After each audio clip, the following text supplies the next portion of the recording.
Chapter 985. What county magistrate who did not know was that his momentary lapse in secrecy had allowed Fortune Bringer to take the risk to protect Tong and Song. Big Beard Deng would not have expected that his decision to conceal the hostage's identity would not only fail to help Shi Lu, but also put her in danger.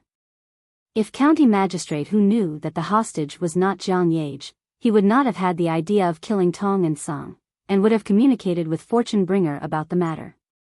As long as Tong and Song was sure that Shi Lu had not suffered any substantial injuries, he could easily persuade Tong and Song to return her to the rightful owner. After that, he could kowtow and beg for mercy, and pay compensation. He could turn a big problem into a small one, and a small one into nothing. As long as Tong and Song was fine, there was room for discussion. Of course, Chen Guang was also the reason why Fortune Bringer made up his mind. After all, he had seen how martial artists killed without saying a word. Since Chen Guang had stood up for Jiang Yage at the wine table yesterday, it meant that Jiang Yage had a special place in his heart. Apart from Jiang Yage's background, as long as a woman touched a martial artist, there was only one word in his dictionary: death. In short, as long as he wanted to protect Tong and Song's life, he had no choice as a father. How did you find the direction just now? Jiang Yage was still lying on Chen Guang's back, the wind blowing on her face. She could not help but ask curiously. Chen Guang's heart was heavy, but he joked with Jiang Yage. Didn't you listen to my chant?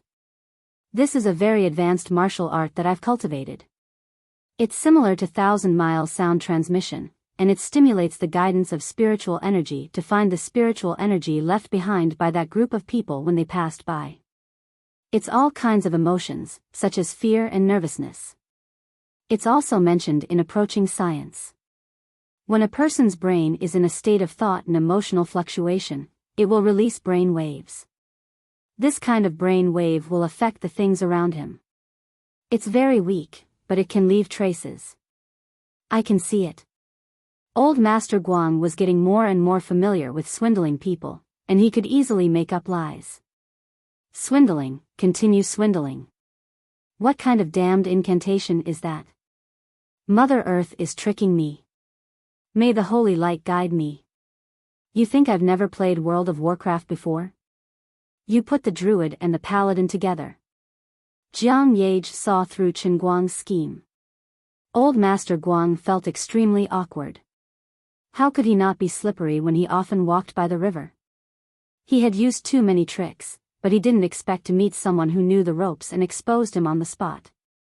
I made up the incantation, but I can't explain it to you. What's important isn't the incantation I recited, but my thoughts at the time. Sincerity brings results, okay? Forget it. Anyway, it's not the first day I've known you. You're always talking big. Oh right, how long will it take to catch up? 10 minutes at most. Chen Guang said resolutely. In a sense, he wasn't bluffing Jiang Yage. What he said was true. Previously, when he sensed that the power of the Holy Grail in this world had become exceptionally rich, his Earth Exploder's special ability had become extremely active. This was because the Holy Grail's power, which could replace the origin energy, was constantly being converted into abundant elemental energy. Although it couldn't be compared to the soul world that he was in during the second punishment world, it was enough to support the absorption of the Earth Exploder's special ability and recover a portion of its power. Of course, ever since the end of the second punishment world, Chen Guang's Earth Exploder ability had been slowly recovering. When he killed Ouyang Tianqing, he had devoured the remaining power of the Broken World Holy Tribe, which was a huge supplement. Until now, thanks to the continuous invisible strengthening of the Holy Grail's power, his Earth Exploder ability had finally crossed a threshold. The most typical example was that he could finally try to communicate with the elemental energy of the outside world. Just now, in order to find a way to continue tracking them, he had racked his brains. First, he tried to communicate with the heaven and earth chi as a martial sage, which was the intuition of a martial artist. He then tried to use the earth-based special ability to communicate with the elemental energy. Both methods had some effect, but the answer he got was not certain. Suddenly, he had an idea and simply merged the two abilities together. While circulating his inner strength, he also tried to mobilize the special ability of the Earth Exploder. After a short attempt, he actually found the feeling. The guidance of the earth element became clearer, as though there was someone standing in front of him, constantly telling him, "Here. Here. Same here." In order to avoid having to explain the principles to Jiang Yage, he casually made up a Heart Sutra to muddle through. He did not expect to go for wool and come home shorn. However, this was not important. What was important was that he would soon be able to find the people and save Shi Lu. 5 minutes later, Chen Guang finally completely passed through the section of the road where the footprints of Wu Song and the rest had been washed away by the rain. This was the place where they had passed when it started raining. From there, the soil became muddy and their footprints became clear. At that moment, Chen Guang also discovered a new problem. There is an extra pair of footprints. What happened? The shoes are small. It should be that Shi Lu was put down for a period of time and walked on her own. Then why didn't she escape? This dark forest is easy to escape from. This is deep in the forest and there might be ferocious beasts around. She is a girl and did not bring any survival tools with her. She also has no way to communicate with the outside world. Even if she escaped, she might not survive. Of course, it is more likely that Wu Song and the rest have guns in their hands and she can't escape. The two of them chased for a distance before Chen Guang said, "Shi Lu twisted her ankle here. She is injured." "Ah. These be asterisk stars." Chen Guang comforted her. "Don't worry, it will be over soon. There is good news. At least it means that Shi Lu has not suffered any major losses. They are also panicking when they escape and have no time to do anything to Shi Lu." Jiang Yage nodded. "I hope so."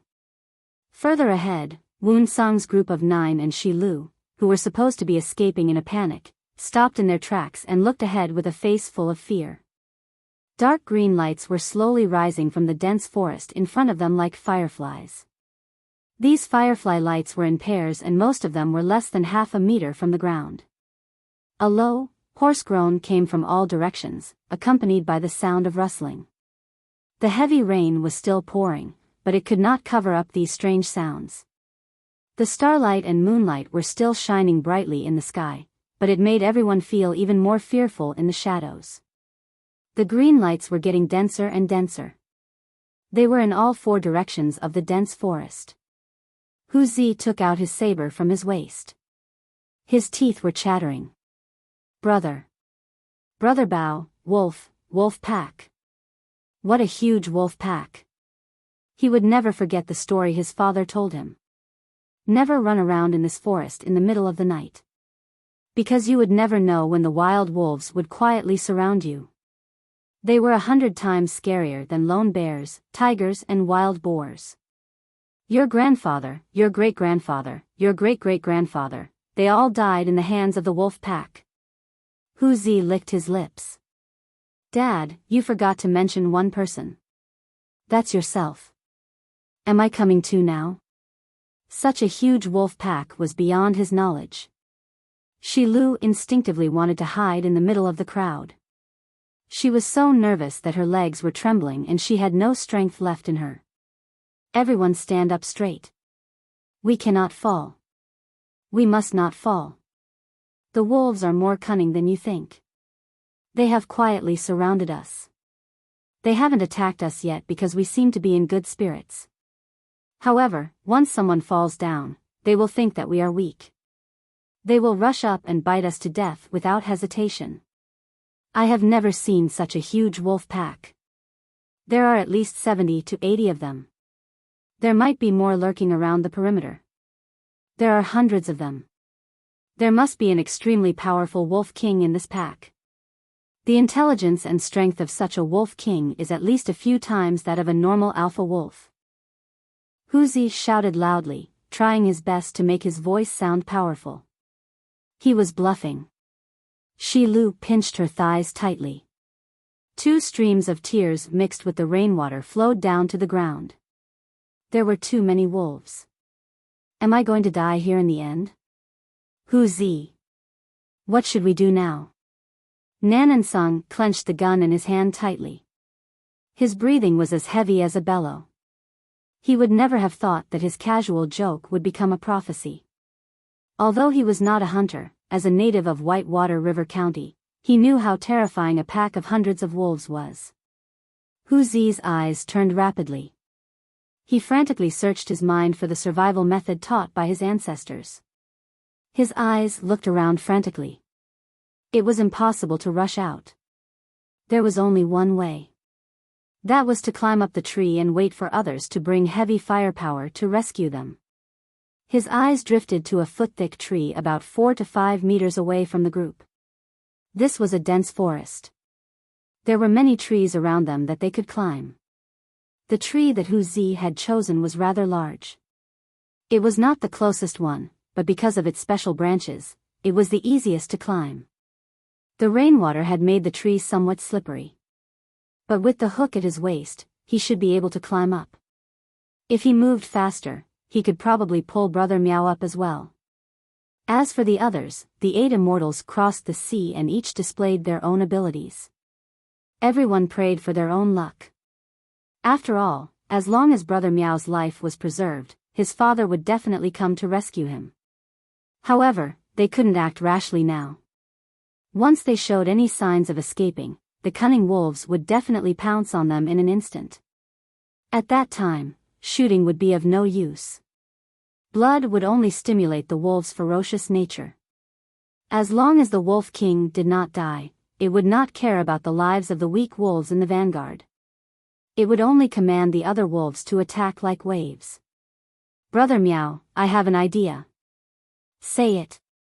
Nan and Sung was burning with anxiety. Zi pointed to Shilu, who was in the middle of the group. Let her take a stick and go to the front. We'll take the opportunity to climb up the tree. Shilu finally broke down. No. No. Nan and Sung did not listen to her explanation. He turned and pointed the gun at her. You choose. Either you run forward with all your might. You might be able to escape, or I'll shoot you dead. Zi admired Nan and Sung's decisiveness. He thought that if it were him, he would really be reluctant to sacrifice such a delicate superstar. What a pity. But it was fine.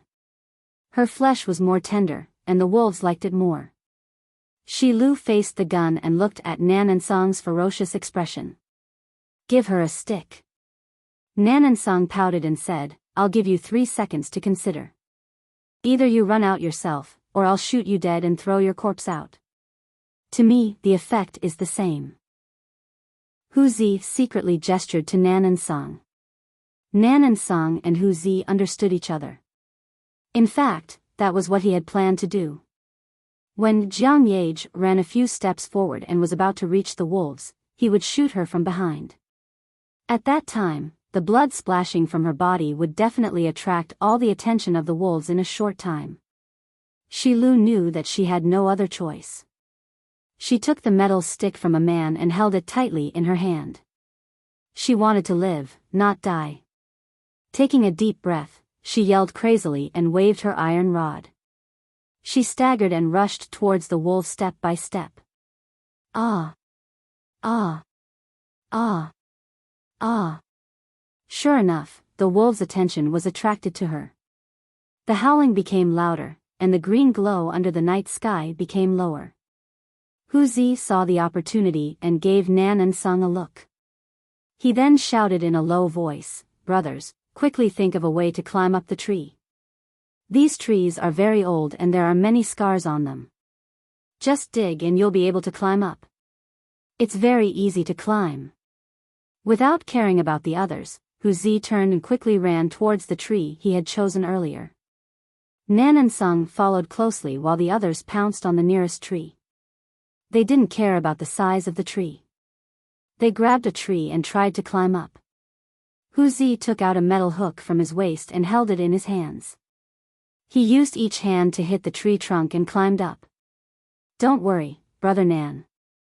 I'll pull you up when I get up. Hu Zi lowered his voice and said to Nan and Song behind him. Nan and Song nodded. He turned around and aimed the flashlight and muzzle at Shi Lu's figure. He narrowed his eyes and said, "I understand. Hurry up." Shi Lu's heart beat faster and faster. The wolves in front of her became clearer under the dim moonlight. There seemed to be someone shining a flashlight in their direction. These wolves had grayish-black fur, white fangs, sharp claws, and cold eyes. Their tails were pointed towards the ground. The fur on their tails was straight like steel needles even under the beating of the rain. They were getting closer and closer. "I'm going to die. I can't take this lying down." Shi Lu shouted even louder. Her thin and slender hands exploded with unprecedented strength. She waved the metal rod in her hands so hard that it was even louder than the sound of the rain, wind, and the wolves' howls. A woo, a loud howl came from the back of the pack of wolves. This was the Wolf King blowing the horn to attack. The wolves immediately responded in unison. Their ear-piercing howls pierced through the air. The wolves in front of Shi Lu were the fastest.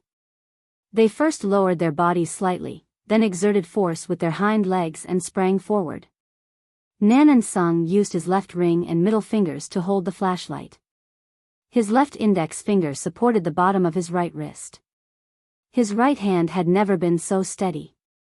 The black muzzle was aimed at Shi Lu's back. There was only a crazed light in his eyes. He slowly increased the strength of his right index finger. Definitely. He had to hit her in one shot. Chapter 986. Bang! The bullet pierced through the air and went straight for the back of Shi Lu's head. Shi Lu did not know anything. She was swinging the metal rod in her hand at the wolf in front of her. She was still dreaming of beating the wolf to death and then running away. She believed that humans had potential. In a desperate situation, they could explode with strength that surpassed the limits of humans.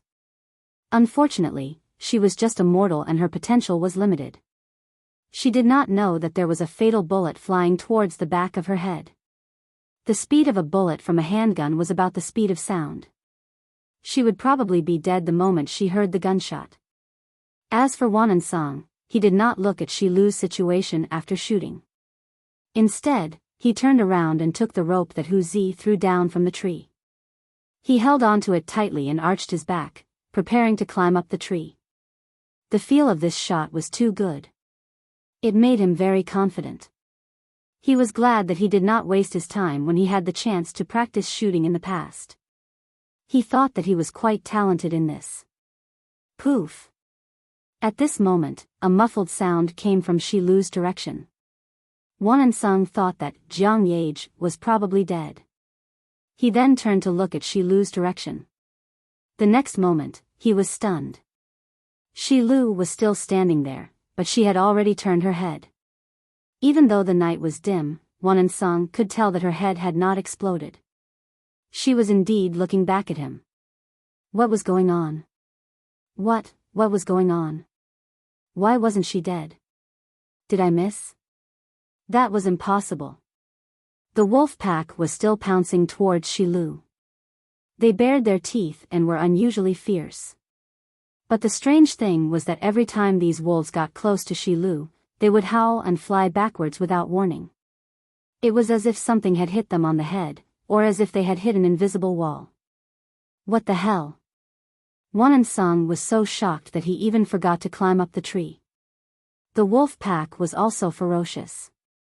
The harder it was to bite Shi Lu, the more they pounced on her. Even the wolves that were originally pouncing towards Song and the others changed their direction and went straight for Shi Lu. The angry howls of the Wolf King did not stop. It was probably the Wolf King secretly commanding the pack of wolves. "Brother Wan. Hurry up," Hu Zi urged from the tree. Nong and Sung looked around and realized that the pack of wolves pouncing from behind had gone straight for Jiang Yage. His heart calmed down a little. "Wait, I must kill her. Brother Bao, what time is this? It's better for her to live longer. Come up quickly." Huzi urged him again. At this time, the other people who were unable to climb up the tree due to the slippery trunk also reacted, and one by one, they told Wang Tsang not to shoot. Nan Song unwillingly put away his gun and turned around to climb up the tree. At this moment, a tall figure came from afar in the wind and stopped in front of Jiang Yage. The figure was so fast that the strong wind and rainwater that he brought with him hit Nong Un Song's body, causing his body to tilt subconsciously. He leaned against the tree trunk to barely stand up. Nong Un Song's pupils constricted and he forgot to climb up the tree. He swung his hand and aimed the flashlight in the direction of the black shadow. Chen Guang. In the distance, Chen Guang was standing with his hands behind his back. On his back, a girl was quickly sliding down. Then, Nong Un Song saw the girl's face clearly from afar. It was Jiang Yage. What was going on? There were two Jiang Yages. But very quickly, his attention was attracted by Chen Guang. Compared to the strange situation of two Jiang Yages, the current Chen Guang was even more terrifying. At this moment, this hero of the pugilistic world, who his father said killed a person every 10 steps and left no trace for 1,000 miles, was looking at him indifferently with a pair of extremely cold eyes. From the other party's eyes, Nong Un Song seemed to read an emotion. He wasn't looking at a person, but a corpse. Unknowingly, Nong Un Song's hair stood on end. An unprecedented sense of danger arose in his heart, as if he would be beheaded in the next moment. The pack of wolves was still madly pouncing in the direction of the three people. But no matter how fiercely they pounced, they hit an invisible wall and couldn't move an inch. The rain above the three of them was splashing in the air, forming a semicircular cover that slowly flowed down. This semicircular cover was the barrier that blocked the advance of the pack of wolves. Brother Nong. Hurry up. Sitting on the tree with his back facing Shilu, Huzi didn't know what was happening.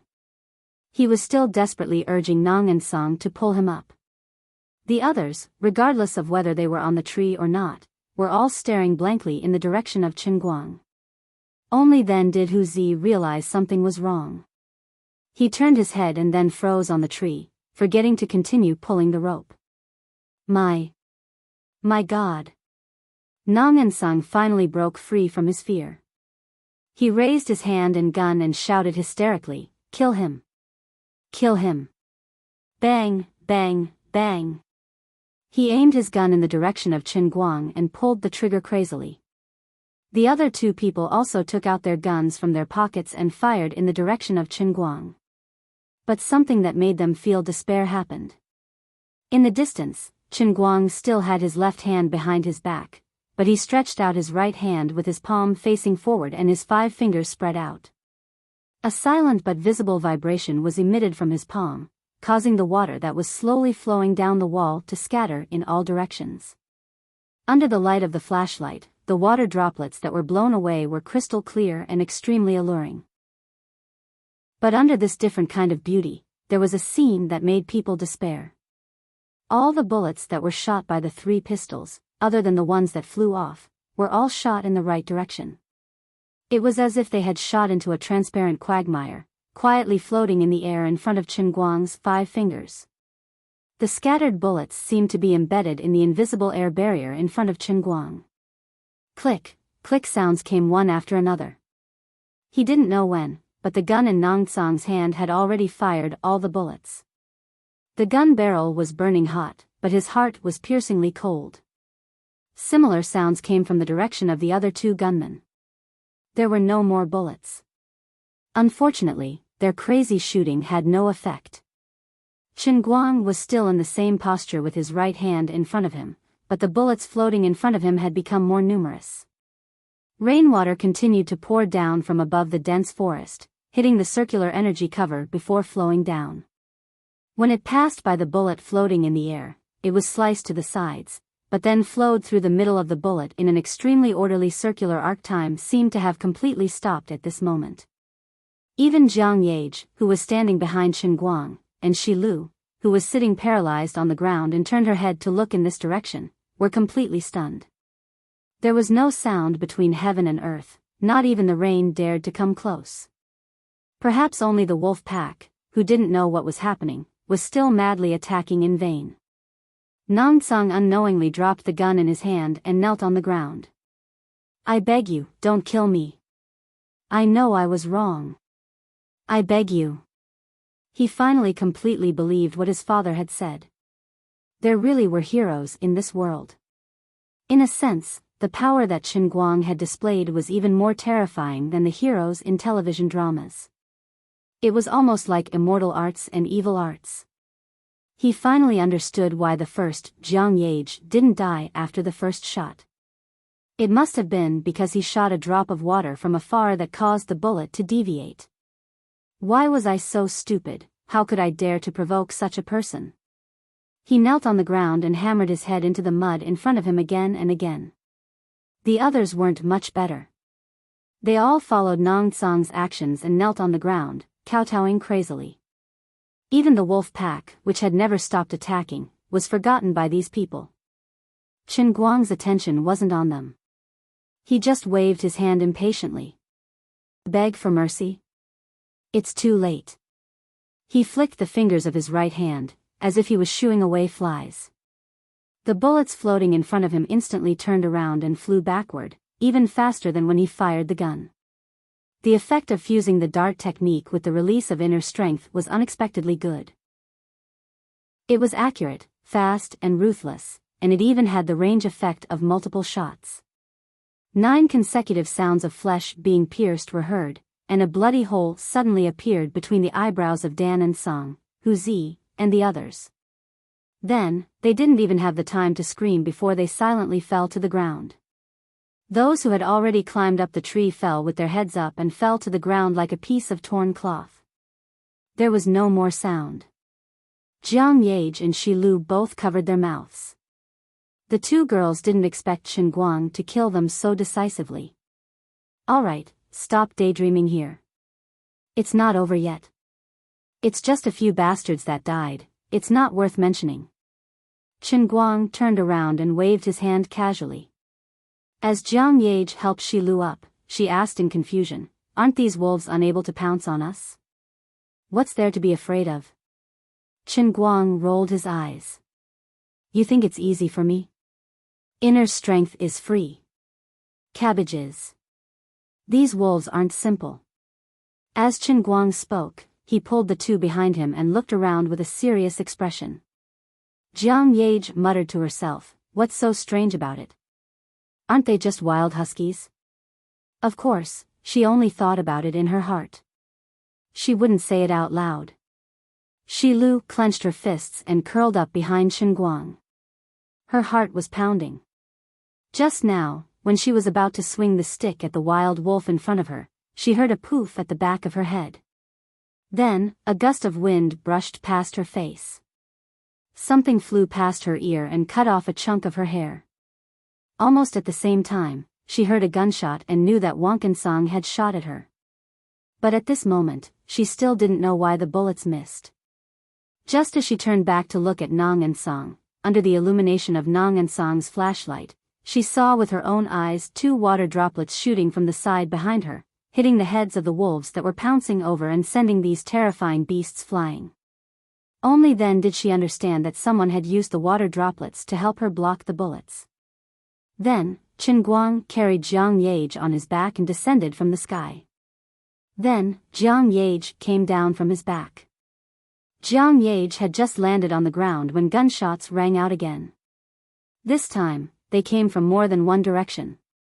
At that time, Shi Lu thought that the 3 of them were going to die. But Chen Guang, who was standing at the front, just opened his hands and the bullets stopped abruptly in front of them.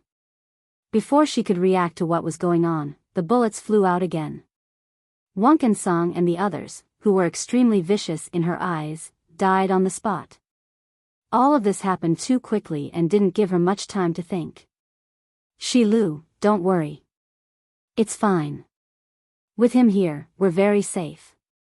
Even if the sky falls, he can hold it up. Jiang Yage, who was supporting Shi Lu, said with a smile. She didn't take the wolves in front of the 3 of them seriously. A woo. The Wolf King's howl sounded again, but it wasn't an order to retreat. Instead, it was like a war drum to boost the morale of two armies.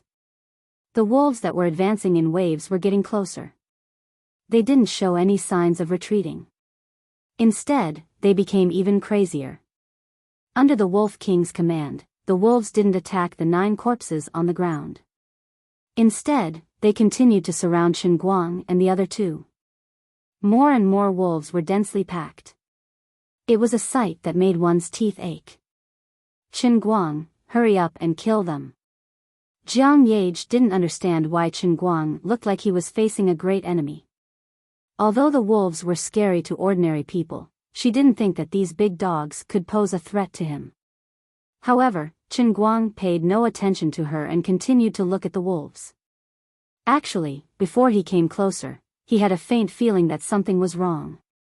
If there was really nothing strange about these wolves, when he flicked the water droplets over with his fingers, even the smallest water droplets should have been able to smash the skulls of these wolves. But the reality was that even though these wolves were sent flying, they rolled on the ground twice and were covered in mud. Then, they shook their heads and stood up again. They recovered quickly and continued to attack.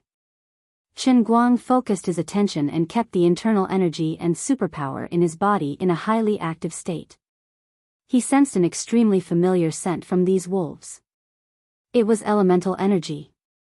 It was extremely complicated and not strong. It was much weaker than Ouyang Tianqing's, but it existed objectively. The elemental energy in the world that was transformed from the power of the Holy Grail was too rich. The elemental energy in these wolves was even richer.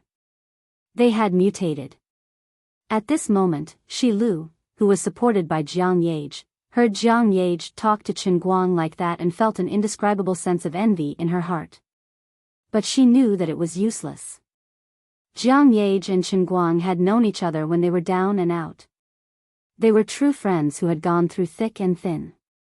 Now that Qinguang had made a name for himself and changed his identity, the gap between them was too big. If she wanted to be like Jiang Yage and take the initiative to get close to him, even if she had a clear conscience, it would still be inappropriate in the eyes of others and even him. Just the ability that he had displayed now made him like the stars in the sky. Although she was considered beautiful in the eyes of ordinary people, she was ultimately just a mortal on the ground. There was a saying that went, "You can only blame yourself for not being able to meet again." The Wolf King howled again, but it was different from before. This time, it was much closer. It seemed like it was not satisfied with hiding behind the pack of wolves and chose to go into battle personally. In the blink of an eye, a giant wolf about 1.5 meters tall and 2 meters long, so large that it did not look like a wolf but more like a tiger, slowly walked out from the path that the pack of wolves had opened up. Under the moonlight and the rain, its silver-white fur glistened and faintly had a metallic luster. This was a rare mutated silver wolf. Unlike other wild wolves that walked around with their teeth bared, this Wolf King only opened its mouth from time to time and revealed its eerie white teeth. Its steps were slow but firm. Its front paws were extremely strong and were thicker than a human's thigh. The front paws that were exposed were like sharp daggers that easily cut through the gravel where its paws landed. Even Jiang Yage, who was originally very confident in Qinguang, held her breath when she saw this Wolf King. She did not dare to rashly disturb Qinguang. Chapter 987. With the appearance of the Silver Wolf King, the morale of the other wolves was boosted. Previously, the wolves were almost exhausted, but now they recovered quite a bit. Following behind the Silver Wolf King, 8 huge wolves that were much taller and stronger than the other wolves appeared. They were only slightly smaller than the Silver Wolf King. These 8 huge wolves looked extraordinary as well, and the colors of their fur were different. Some of the huge wolves were pitch black, but it wasn't the normal kind of black. Instead, it seemed to absorb all the light around it. If it wasn't for its green eyes and the white teeth in its open mouth, ordinary people wouldn't even notice the existence of this wolf. There were also other huge wolves that were scarlet, blue, or green. They almost took up all the colors of the rainbow. Including the ink black wolf, there were exactly 8 of them. This What's going on with these wolves? This time, it was Shilu's turn to shout out in panic. Chen Guang pulled back his hand and gestured for the two of them to come closer to him. I think I've met my kind. Your kind? Jiang Yage asked in confusion. Chen Guang grunted. Yes, my kind. I can't explain it in such a short time, but all you need to know is that there's something that shouldn't exist in this world. Now that things had come to this, Chen Guang didn't have the energy or time to ask why the power of the heavenly Holy Grail would continue to increase, and why the ordinary wolf packs on Earth would become like this, with their bodies filled with rich elemental powers. The heavenly Holy Grail wasn't in his hands, and Azure wasn't in the mood to take the initiative to talk to him. He had to rely on himself for everything. In any case, he had to slaughter this group of reckless beasts first. Actually, if everyone could calm down and sit down for a proper discussion, Chen Guang might be able to use his special skills as a language master to communicate with a wild animal with high intelligence like the Silver Wolf King. After all, he was also a master of shady transactions. There was nothing in this world that couldn't be shady transactions. If one shady transaction couldn't solve the problem, then he would do it a second time. It was a pity that the other party didn't seem to have any intention of communicating with them. Instead, for some reason, he seemed particularly irritable, determined to bite them to death. Strangely enough, unlike other ferocious beasts, the probability of wolves taking the initiative to attack humans was not high, even though they were terrifying. Because of their high intelligence, the wolves knew that humans were different from the other beasts in the mountains and were more dangerous. Although the wolves were ferocious, they were not willing to easily become enemies with humans. Otherwise, the things in the hands of humans would pose a great threat to them. But this time, they attacked the humans without any fear of death. Even though Chen Guang had used water droplets as darts to knock them to the ground over and over again, and even though Dan and Song and the rest had fired wildly, they still could not shake the frenzied wolf pack in the slightest. It seemed that not only did the elemental energy make them stronger, it also made them more bloodthirsty and relentless. However, there was also another possibility. The overly powerful Silver Wolf King had inflated its ego. It led the wolves to attack the humans, not because they were hungry, but because it wanted to test how strong its newly acquired power was. Roar! Just as Chen Guang was analyzing the situation in his mind, the Silver Wolf King in front of him had already let out a roar and was the first to charge forward. The Silver Wolf King looked huge, but its movements were extremely fast. It crossed a distance of more than 10 meters in the blink of an eye, and in the next moment, it was already in the air with its claws spread open, and it pounced towards Chen Guang from above. From the Silver Wolf King's brief movements, Chen Guang could sense a hint of the earth cutter that he had fought before.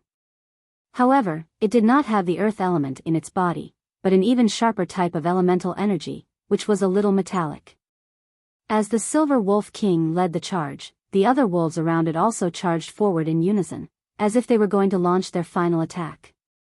For a moment, the wolves surrounded Chen Guang and the others from all directions, with the Silver Wolf King as the leader, the 8 mutated giant wolves as support, and the remaining dozens of wolves as support. An unprecedented amount of elemental energy, something that had never appeared on Earth, charged towards Chen Guang in a frenzy. The Silver Wolf King was still flying in the air when it suddenly opened its mouth, and a silver ray of light shot out from its tongue, piercing through the air towards the space between Chen Guang's eyebrows. The other 8 mutated giant wolves also unleashed their own abilities. The shadow wolf that was as black as ink spat out a ball of black mist from its mouth. It seemed to be moving slowly, but it was actually flying towards Chen Guang at an extremely fast speed, devouring the light along the way. It was actually the rare power of darkness. The giant green wolf clawed at the ground with its claws, and 2 rays of green light filled with the power of the wind element flew out in a crisscrossed manner. The giant blue wolf's fur stood on end, and it did a somersault in the air, turning its back towards Chen Guang. The fur on its body instantly froze, and countless ice needles shot out from its back like lightning. It looked like a porcupine launching an attack, but its power was many times greater.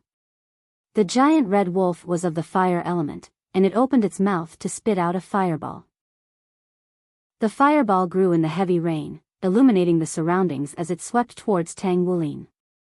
The 8 mutated giant wolves each had their own unique characteristics, but none of them were to be underestimated.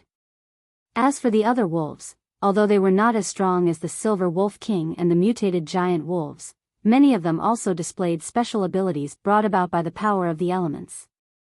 For example, their fangs grew longer, or their claws emitted sparks, or their bodies suddenly expanded, becoming exceptionally large. If not for the fact that they were in a life-and-death situation, the 2 girls, Jiang Yage and Shi Lu, would have been dazzled by the dazzling attacks in front of them. At this moment, the 2 girls did not know what they could do, nor did they know what kind of situation they were facing. If not for the fact that it was happening right in front of their eyes, the 2 of them would have thought that they were filming a Hollywood fantasy movie. As actors, the 2 of them had acted in all kinds of strange things in movies. If it were an ordinary person, they would have long since fainted. Even so, they could only hold their breaths and stare blankly at the broad back of the man in front of them, pinning all their hopes on Chen Guang. Faced with the oncoming attack of the wolf pack, Chen Guang, who was previously extremely fearful, felt much more relaxed. Fortunately, these wild beasts were only enjoying the leftovers brought about by the power of the Holy Grail. To an ordinary person, they might be so powerful that they were almost undefeatable, but in front of a high-level elemental creature like him, the Earth Pauper, their abilities were not enough. You lowly beasts! You want to use me as a touchstone for your special abilities? I'm sorry, but you found the wrong target. All of you have to kneel and call me grandfather. Chen Guang laughed coldly and suddenly spread his arms. The strength of the martial sage realm burst forth from his left hand, while the special ability of the Earth Pauper spread out from his right. The 2 equally powerful forces instantly intertwined in the middle of his hands, and in the next instant, they turned into a pillar that replenished the invisible barrier in front of him. The silver light spat out by the Silver Wolf King was the first to collide with the barrier. With a crisp sound, the silver light only managed to break through the barrier for a short while before it was completely destroyed by the special ability of the Earth Pauper, which was many realms higher than it, and returned to its most basic elemental energy. The attacks of the other 8 mutated giant wolves seemed terrifying, but in reality, they were not much better. They were all blocked outside. Jiang Yage and Shi Lu were both inside the colorful circular barrier. Even though they knew that they were not out of danger yet, the 2 of them were still completely immersed in the incomparably dazzling brilliance. It was natural for girls to love beauty. At this moment, Shi Lu had escaped from death, and the tension in her heart had greatly eased. With Jiang Yage's consolation, she firmly believed in Chen Guang's strength. Jiang Yage was even more blind, believing that as long as he said it, he would definitely be able to do it. At this moment, the 2 of them were nervous, but not nervous. Amidst their fear, there was also a sense of steadfastness and determination. They could not control their emotions at all, and subconsciously immersed themselves in the magnificent brilliance before them. However, the 2 of them were pulled back to reality in the blink of an eye. This was because the ordinary wolves had already pounced on the barrier. Their wide-open bloody mouths seemed to be within reach, and the saliva dripping from their sharp fangs looked disgusting and terrifying. The 2 girls subconsciously hugged each other tightly and screamed involuntarily. However, the wolf pack's attack was futile.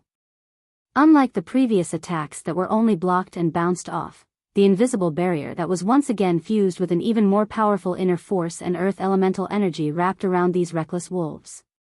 It was as if they had flown into a quagmire in a swamp, and then ruthlessly tore them apart like a meat grinder. Boiling red blood splattered all over the sky. Bits of flesh and white bones mixed with broken fangs flew in all directions. This scene was bloody yet bewitchingly beautiful. Upon seeing this, the originally arrogant Silver Wolf King let out a blood-curdling cry. Its body abruptly stopped in midair, as if defying gravity. It twisted its body in a strange manner in midair, and turned around in an attempt to escape. Accompanying the Silver Wolf King's blood-curdling cry, which also sounded like an order to retreat, the remaining 70 to 80 wolves also turned around and ran, scattering in all directions.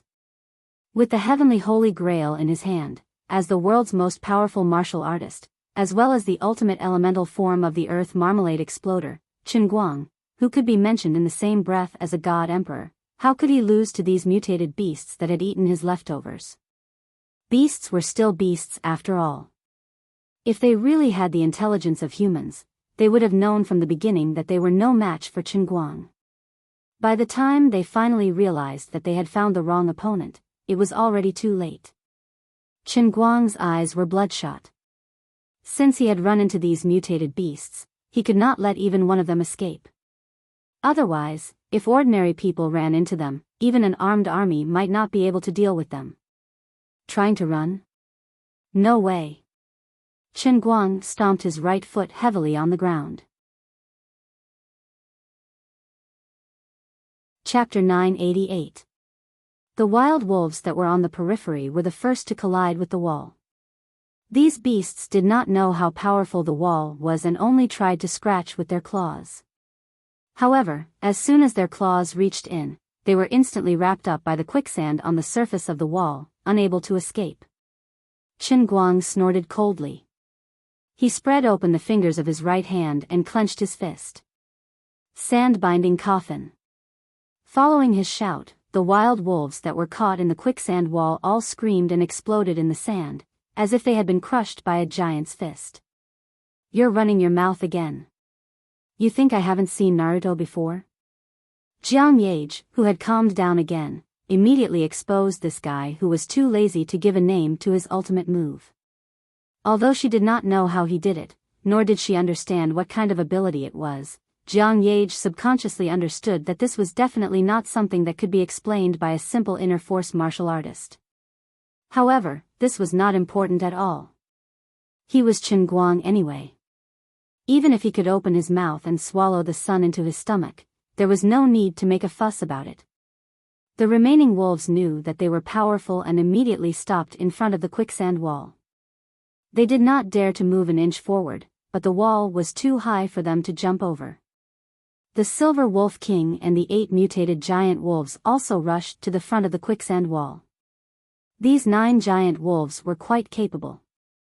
The Silver Wolf King's hind legs bounced off the ground and shot up into the sky like a cannonball. At a glance, it seemed like it could directly jump over. The Emerald Wind Wolf King, on the other hand, directly floated up into the air. The khaki-colored giant earth element wolf did not know what was good for it. It dived head first into the quicksand wall, as if it wanted to turn into soil and pass through the wall.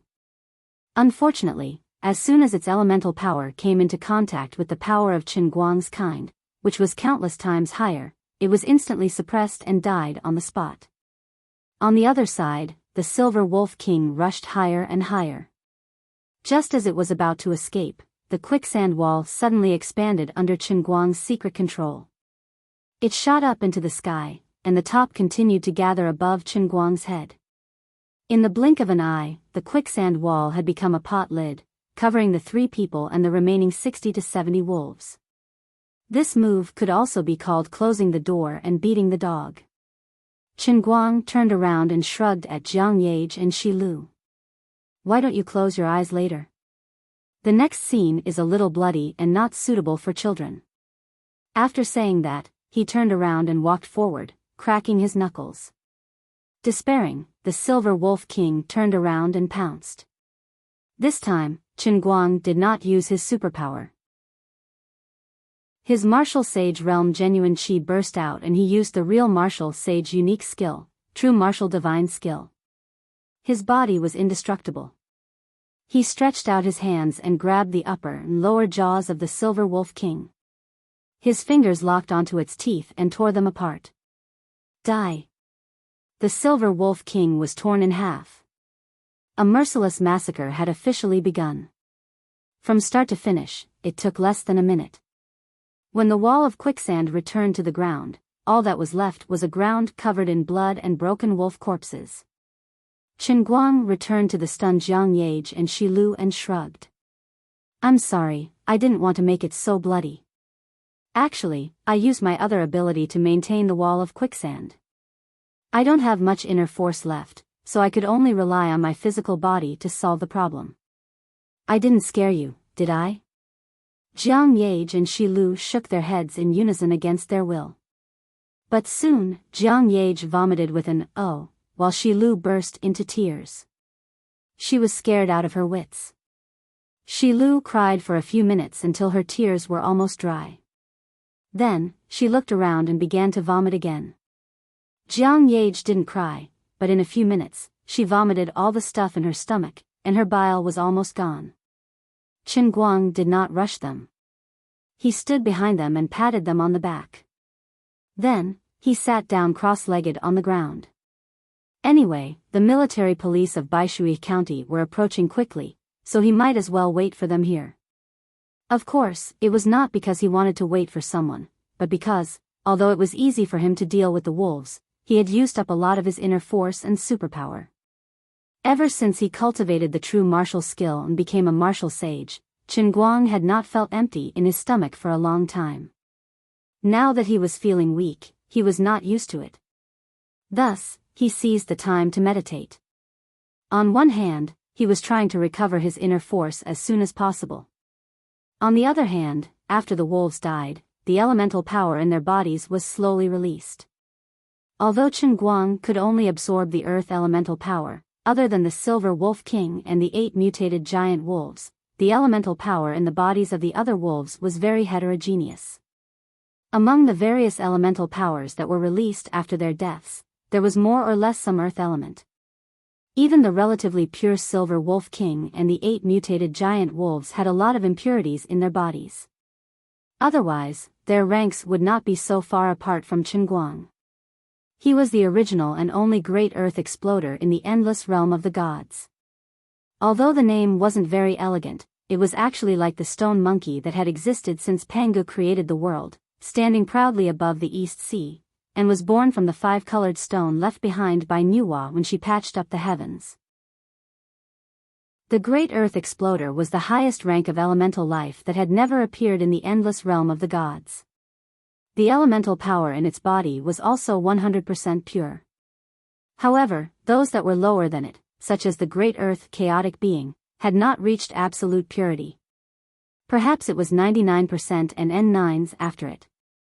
However, no matter how many digits there were after the decimal point, it could only be infinitely close to absolute purity. It could not really cross this critical point. Just like in the real world, whether it was 1,000-foot gold, 10,000-foot gold or 24K gold, there was no absolute 100% pure gold. Even if there was an impurity of other atoms, it could not be called pure gold. Modern scientists believe that humans are unable to create absolutely pure substances, because molecules and atoms can diffuse. However, this was not the case for Qin Guang. He was absolutely pure and did not contain any impurities. Great Earth Exploder. Now that the entire pack of mutated wolves had been annihilated here, the earth element in the vicinity was particularly rich. It was a rare opportunity to use his special ability. Qin Guang simply took this opportunity to use his special ability to absorb the earth element around him like a whale sucking in water. In short, when the two girls were almost done crying and vomiting, Qin Guang also entered a shallow state of meditation. Although the two girls were scared to death, they did not dare to rashly disturb him when they saw him meditating like an old monk. They did not know what was so special about people who practiced martial arts. Wasn't it shown on television that martial arts masters should not be touched when they meditated? They could easily go berserk, and they had to balance yin and yang in order to suppress it.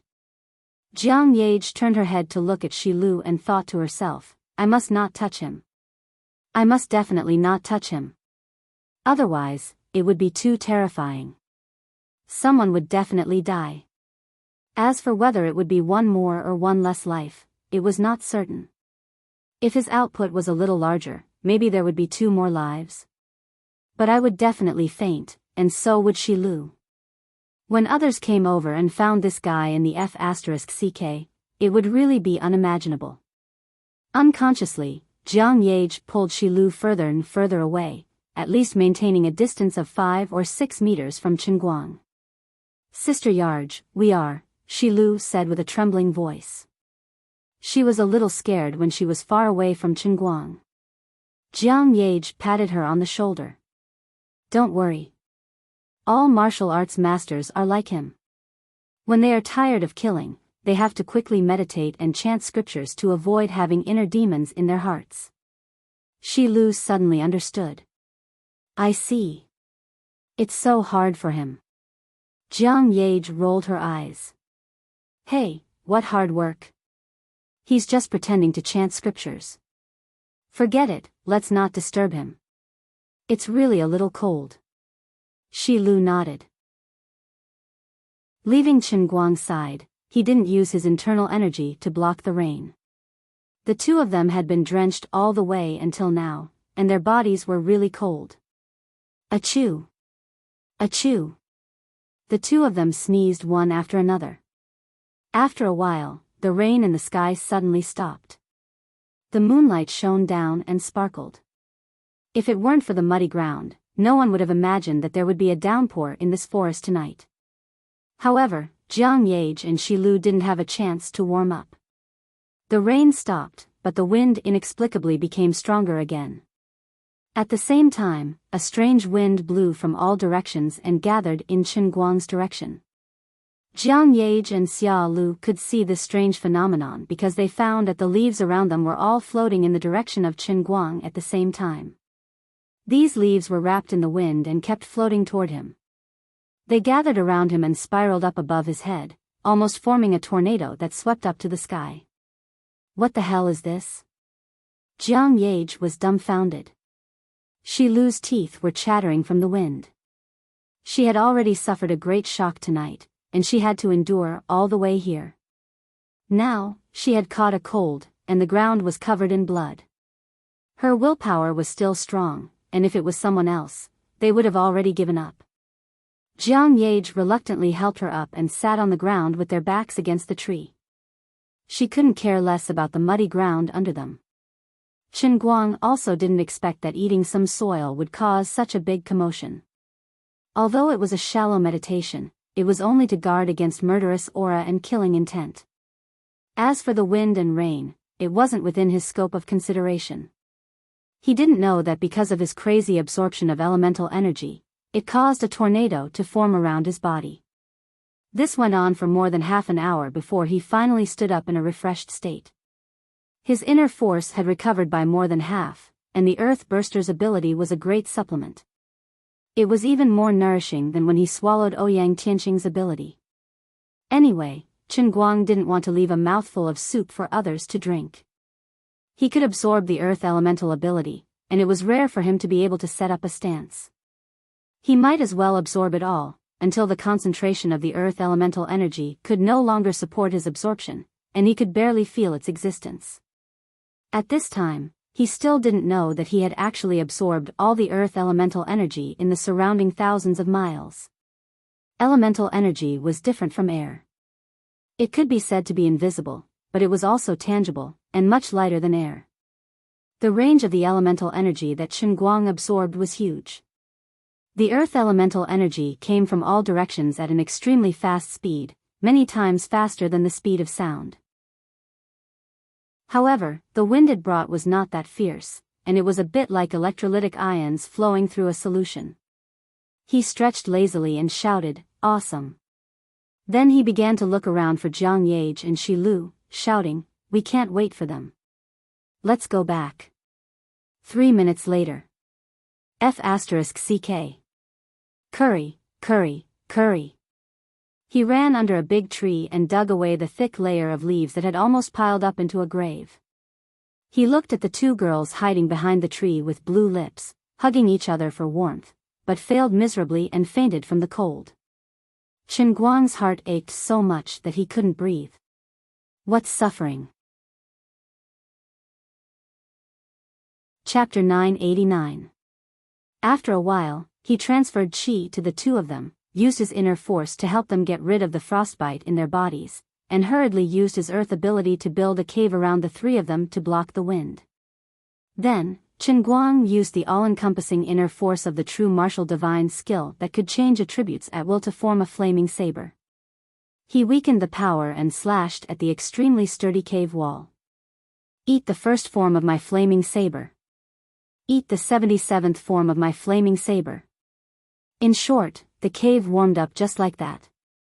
After about 10 minutes, Jiang Yage was the first to wake up. She opened her eyes in a daze. Is this hell? Nodding his head, Chen Guang responded, that's right. This is the meat toilet hell. I'll have to trouble benefactor to raise your butt. You're winning. It's not convenient for me right now. Jiang Yage calmed down the moment she heard Chen Guang's voice. She shook her head and woke up. Then, she gave Master Guang a rude awakening. Chen Guang didn't want to speak anymore. It's not convenient for you, and you're telling me you want to train. Are you going to perform a red fountain for me?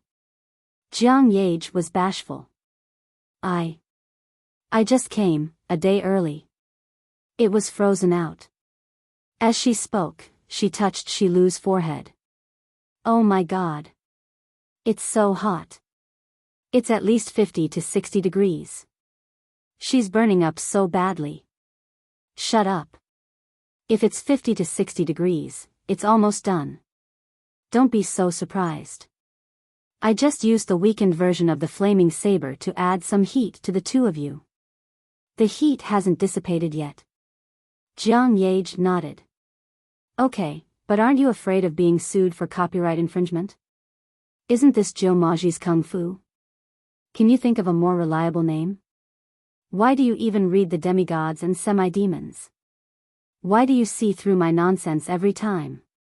What's the name of the flaming saber? Jiang Yage blinked. She realized that she was extremely curious about everything about Chen Guang. Even if it was just some random nonsense, it was still very attractive to her. He was like a black hole, sucking in all of her rationality. Too perfect, too handsome, how could there be such an impeccable man in this world?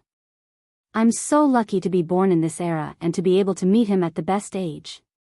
He just did not know, if a martial arts master like him farted, would it smell good because the conception and governing vessels had been opened and there were no impurities in his body? Blarg. Chen Guang recalled the awkwardness of learning this martial art in the realm of true martial. He shook his head and said, well, don't ask these useless questions. Say it, Jiang Yage began to act coquettishly. The more he didn't want to talk about it, the more she wanted to know. Chen Guang blushed. Don't laugh at me. Okay, I swear, I won't laugh. Chen Guang took a deep breath and said, this move is called the Super Force Crimson Flame Floating Saber that can't lose to the Flaming Saber. Damn, the martial emperor who developed this martial art in the realm of true martial must be a retard. Ha. Puff. I won't laugh, I really won't laugh. Jiang Yage was stunned for a few seconds and began to beat her chest and stamped her feet. She really did it.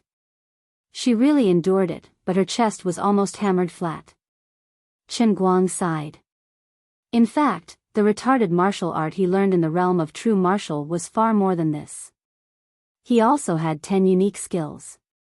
Just by saying the names, he could make 1 Buddha born and 2 Buddhas go to heaven, okay? Forget it, it's not important. Well, if there's nothing else, let's go. I'll carry Shilu. Although she should be fine, it's better to go to the hospital. Just as he was about to leave, there was a loud noise outside. Chen Guang pricked up his ears and listened. He stopped Jiang Yage again and signaled for her not to act rashly. Indeed, people came, but it was not the armed police or the armed police.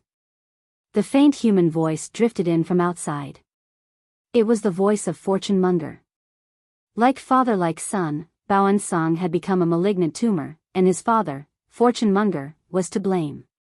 This time, Bao Song even kidnapped Jiang Yage, but Fortune Monger still braced himself and brought people to deal with the aftermath. However, he was only here to collect his son's corpse.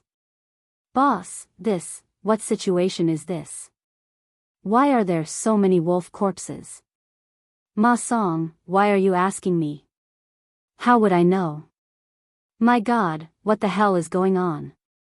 Why is there such a huge wolf pack? There are at least hundreds of corpses here, right? Boss, there are no bullet holes on these wolves' bodies, and there are no knife marks either. It's a bit like what? It's like they were torn apart by a terrifying force, or crushed to death. The ones here are even worse. They've all been smashed into pieces, as if they were thrown into a meat grinder. That's not the most important thing. F***ck. These wolves are really big. Silver wolves. My God. Ma Song. Why are there silver wolves here? And they've even been torn into two. This silver wolf is almost the size of a horse. As the local tyrant of Whitewater River, Fortune Sack had heard many stories about wolves from the older generation. Silver wolves were a mutated breed that only appeared once in 100 years. Once they matured, they would be extremely ferocious and powerful. Furthermore, they had astonishing intelligence and were extremely cunning. But what he saw now was the corpse of the Silver Wolf King, who had died a terrible death. Ma Song also leaned over and sucked in a breath of cold air.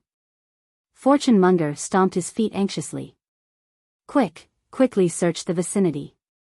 There might have been a very terrifying battle between beasts here. I don't know what happened to Bao Song. Boss, there's a very strange mound over there. Why do you care about the mound? Find him for me. Goo, didn't you say you're the most familiar with the situation in the mountains? Come, tell me, what's going on? Fortune Monger pulled a shifty-eyed skinny man in plain clothes in front of him. The one who could make them rush here more than an hour earlier was this veteran hunter surnamed Goo, Huzi's uncle. At this moment, this hunter surnamed Goo was stunned. Boss Munger, I don't know either. If not for the fact that he could not afford to offend this group of people, Goo would have run away long ago. As a hunter, he knew very well how terrifying this scene was. The Silver Wolf King was a terrifying beast that could even contend with tigers, not to mention its huge size. Yet, it had died such a terrible death. This could only mean that the monster that slaughtered the wolf pack was 10 times scarier than the wolf pack. This was completely beyond his understanding. He even felt that the monster might have become a spirit, just like what was written in the supernatural novels. Perhaps it had something to do with the smooth mound that should not have appeared in the forest. Goo was definitely a genius. He could even buy a lottery ticket because he had guessed it correctly. Boss. Found it. Over here. At this moment, there was a scream from further away. Fortune Monger pulled Goo along and ran towards the source of the scream. A minute later, a heart-wrenching scream resounded through the forest. Son. You died so tragically. My son. This is a gunshot wound. Who is it? Who is it? I want to tear him to pieces. Bastard. Bastard. Fortune Monger roared crazily as he knelt in front of Wang and Song's corpse, his hands desperately slapping the muddy water in front of him. He did not look like a billionaire boss at all. He had turned into an old man who had lost a loved one. However, he did not deserve any sympathy at all. The cause that he had sown had now borne this fruit. If Wang and Song had not pushed Shilu into the wolf pack, if he had not fired at Shilu from behind, attempting to use Shilu's flesh and blood as bait, as long as he was willing to kneel down and beg for mercy, and Shilu had not suffered any physical harm, Chen Guang might not have taken his life. Perhaps he would have become a eunuch and suffer for the rest of his life. However, it was his repeated mistakes that pushed him into the abyss, causing Chen Guang to no longer see him as a human being and mercilessly erase his life. However, when a person makes a decision, their personality is the main factor. The nurturing of a person's personality and the environment provided by their parents are the main factors. Wang and Song could be said to have died in the hands of Chen Guang, but it could also be said that he had died in the hands of Fortune Monger himself. There were many rich second-generation heirs in the world, and there were even people like Lin Jingwei, who were second-generation heirs. However, not all of them were so deceitful. Fortune Monger's cries were so loud that even Jiang Yage, who was far away, could hear them clearly. He's going to tear you into pieces. What should we do? He's crying so miserably. Serves him right. I'm not bragging, but I reckon that by the time the people sent by Grandpa find out, this father and son pair will have killed at least 2 digits of people. Do you believe me? Jiang Yage said casually. She was not afraid at all. The hardest part had passed. Jiang Yage really did not think that Fortune Monger and his group could pose any threat to her. Hey, why aren't you saying anything? Chen Guang finally moved. He got up and walked forward. I was just thinking about something. What is it? To kill or not to kill? Forget it, I have to remove the roots when cutting weeds. In any case, it's not a good thing. If he really uses a few billion to throw at me, it'll be quite annoying. Jiang Yage knew that Chen Guang was going to start a massacre again. Actually, she felt that this might not be a good idea.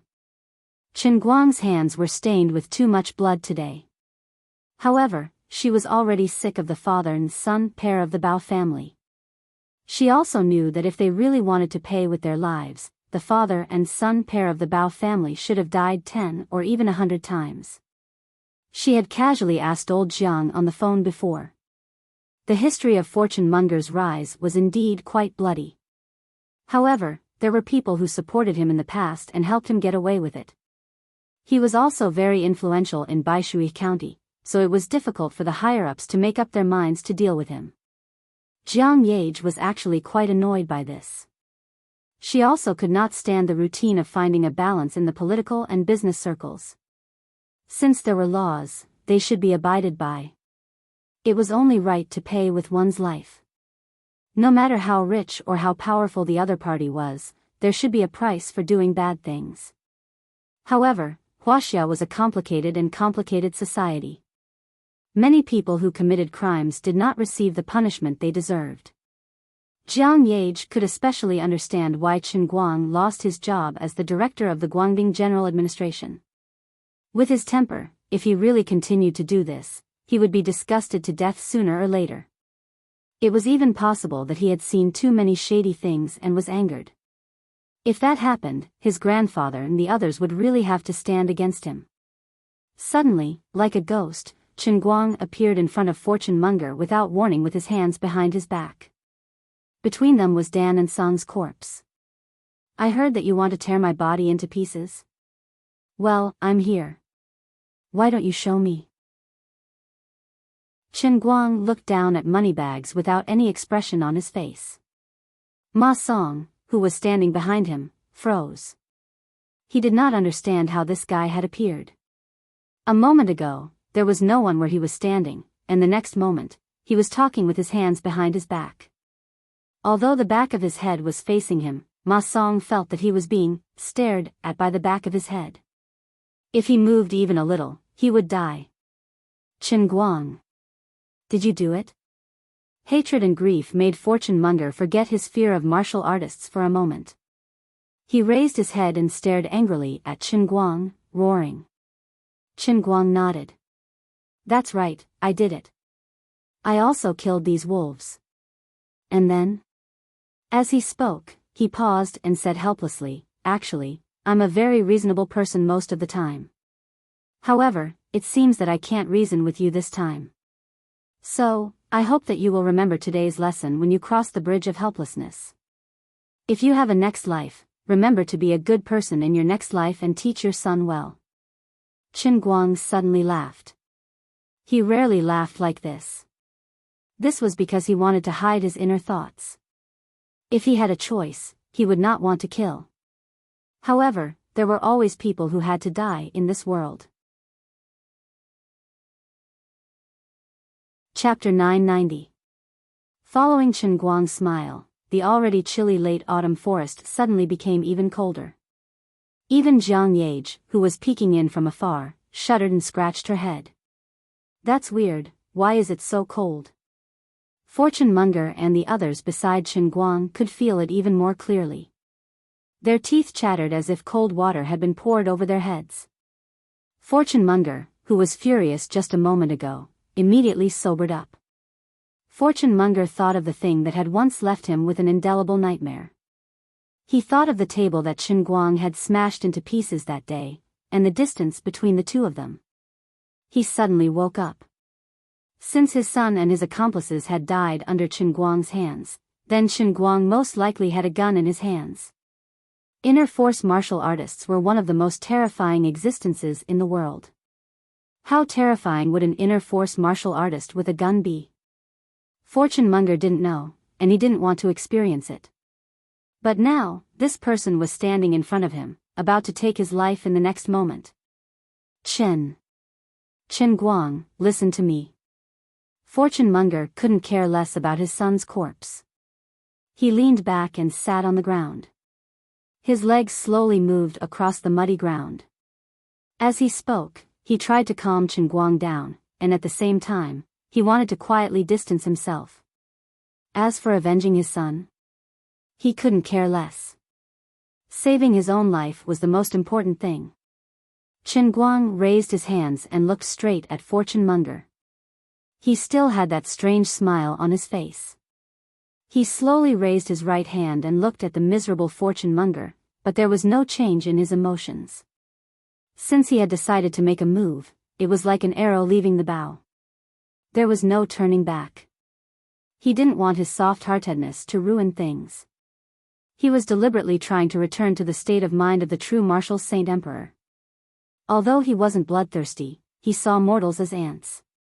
As long as he stood on the side of justice, he could control the life and death of others. He didn't need to worry about anything. He just needed to kill to avenge himself. Do it.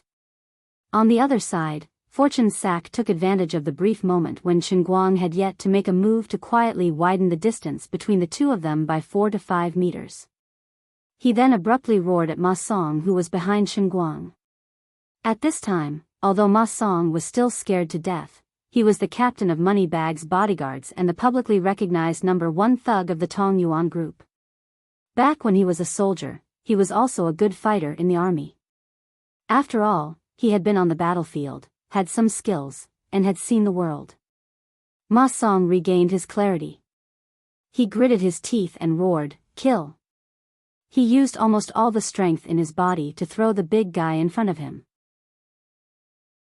He grabbed it tightly with both hands, aimed at Qin Guang's back, and pulled the trigger crazily.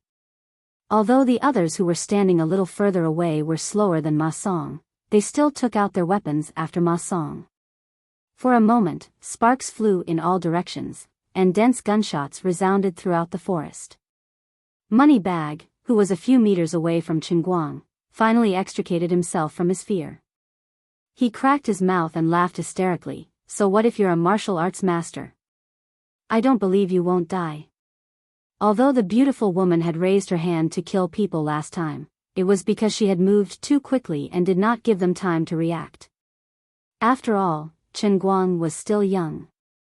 Although his strength was amazing, he lacked the experience of the dangerous Jianghu. He had been careless. This time, he should be dead, right? Moneybag thought as he raised his head and looked in the direction of Qin Guang. The next moment, he was stunned. Previously, when Dan and Sung fought against Qin Guang, he used 3 pistols, and the bullets were fixed in the air by his internal energy. Now, Moneybag was carrying a big guy with a long pipe, but the result was not much better. Ma Song and the rest were still frantically firing at Qin Guang. However, a cloud of dust suddenly exploded around Qin Guang before the bullets that flickered with a metallic luster fell to the ground one after another. After looking twice, Moneybag was sure that his eyes were not playing tricks on him. He did not know how he did it, but when every bullet was about to reach him, it was blocked by the mud that appeared without warning in its flight path. What kind of monstrous ability is this? Am I dreaming? Clicking sounds came from the submachine gun in Ma Song's hand. He had already emptied an entire magazine. But in front of him, Qin Guang still did not turn around. He was still standing there with his right hand raised. Not to mention blood and wounds, his clothes were not dirty. Ma Song was 100% sure that although he did not hit every time, at least 90% of his bullets should have landed on this guy's body. Not to mention killing him, he wouldn't even be able to make him blink or turn his head. Monster. This is a monster. He's not human. Devil. Moneybag, the most loyal bodyguards, continuously emptied their bullets, but it was all in vain. Their minds were blank, and everything that was happening in front of them was beyond their understanding. As someone who had seen the methods of an inner force martial artist, Moneybag was more shocked than the others. As a hero of the pugilistic world, Chen Guang's methods were many times stronger than that woman's. Just like how it was written in wuxia novels, the woman could only live in the worldview of the deer and the cauldron. However, Chen Guang was definitely a character from before demigods and semi-devils. He had almost jumped from Jin Yang's novel to Huang Yi's worldview. Why am I so unlucky? Isn't it good for me to be a local tyrant in Baishui? Why did I provoke such a monster? Why did I want to tear him to pieces? Just how big is my heart? That's not right. We've been minding our own business. They only came to Baishui County to film, and I only needed to cooperate with them. I could also ask them to help me advertise my new building. But why did things turn out like this? Unknowingly, Moneybag felt his body become very light, and he slowly floated into the air. Chen Guang was still standing in the same spot, his right hand still raised, far away from him. But Moneybag felt that someone was strangling his neck, and the strength was increasing. His breathing became more and more difficult. Not only him, but the accomplices he brought were also struggling with all their might. It was as if an invisible hand was strangling them, and they floated into the air bit by bit. Only Hunter Gu, who was kneeling on the ground with weak legs, looked on listlessly. He thought that he would be like the others. Moneybag's head drooped slightly, and when he saw Wanansang's corpse on the ground, he finally came to his senses.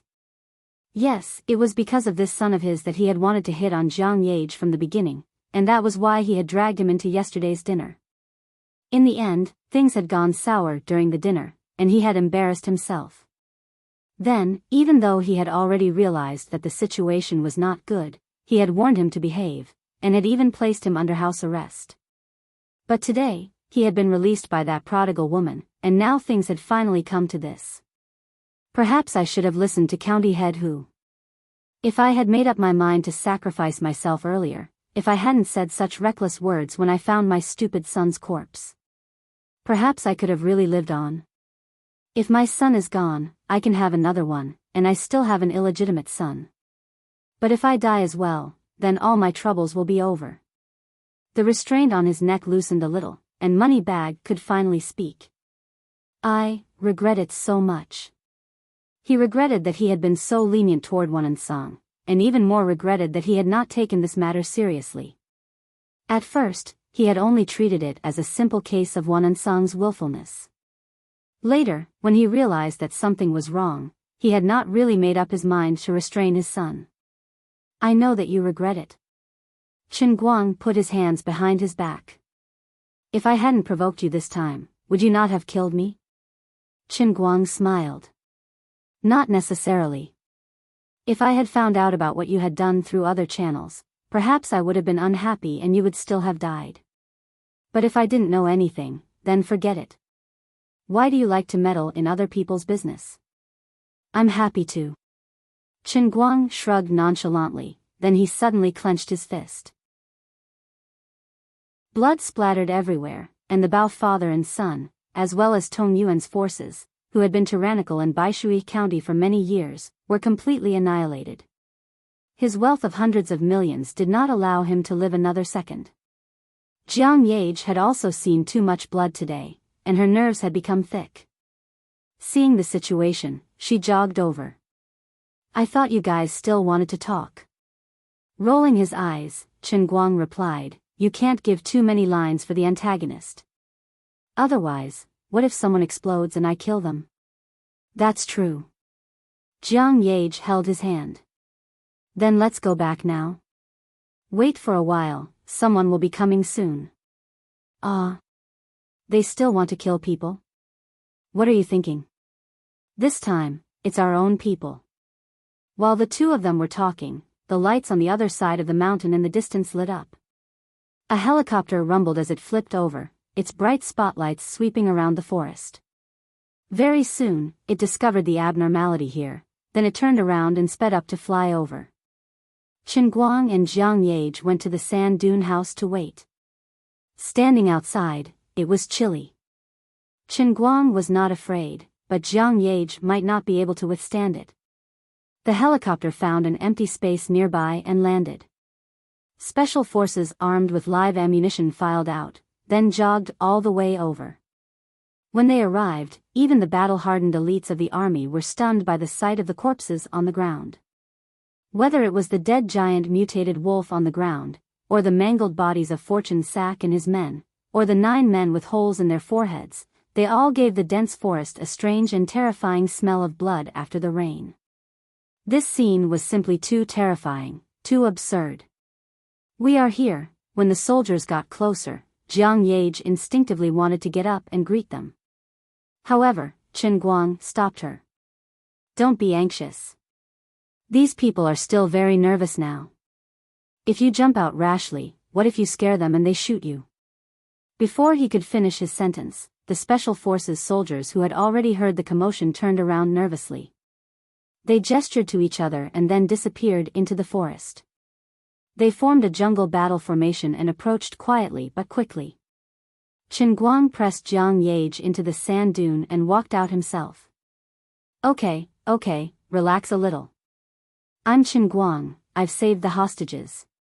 Just as he finished speaking, a few soldiers with cold expressions stood out from hiding, their guns aimed at him, as if they were facing a formidable enemy. They clearly did not let down their guard. Chapter 991. You're Chen Guang. Nonsense. Isn't Chen Guang a big bald head?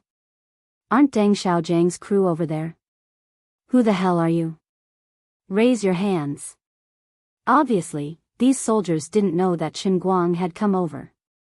They were too nervous to recognize Chen Guang. Slap. The soldier who spoke was slapped on the back of his head. Then, a wretched-looking, skinny, middle-aged man stepped out from the crowd and came forward with a straight face. "Oh, Mr. Director, I was wondering why the scene was so bloody. I didn't expect you to be here. I understand now. All of you, put down your guns. You're pointing your guns at the chief of the Guangding General Headquarters. Are you trying to rebel?" When Chen Guang turned around, he saw a fellow with a sallow complexion that was brimming with vigor. He didn't expect to meet an acquaintance here. It was the leader of the Xinqing faction, Dai Quan. It seemed that after his resignation, the relationship between the Guangding General Headquarters and the higher-ups was getting closer and closer. Since he took the plane with these Special Forces soldiers, he should have been in the military base from the beginning. "Chief, you've worked hard. Are you okay? Hey, look at my stupid mouth. You'll be fine even if the sky falls. Hey, I say, why are you guys still so nervous? Relax, all of you, relax for me.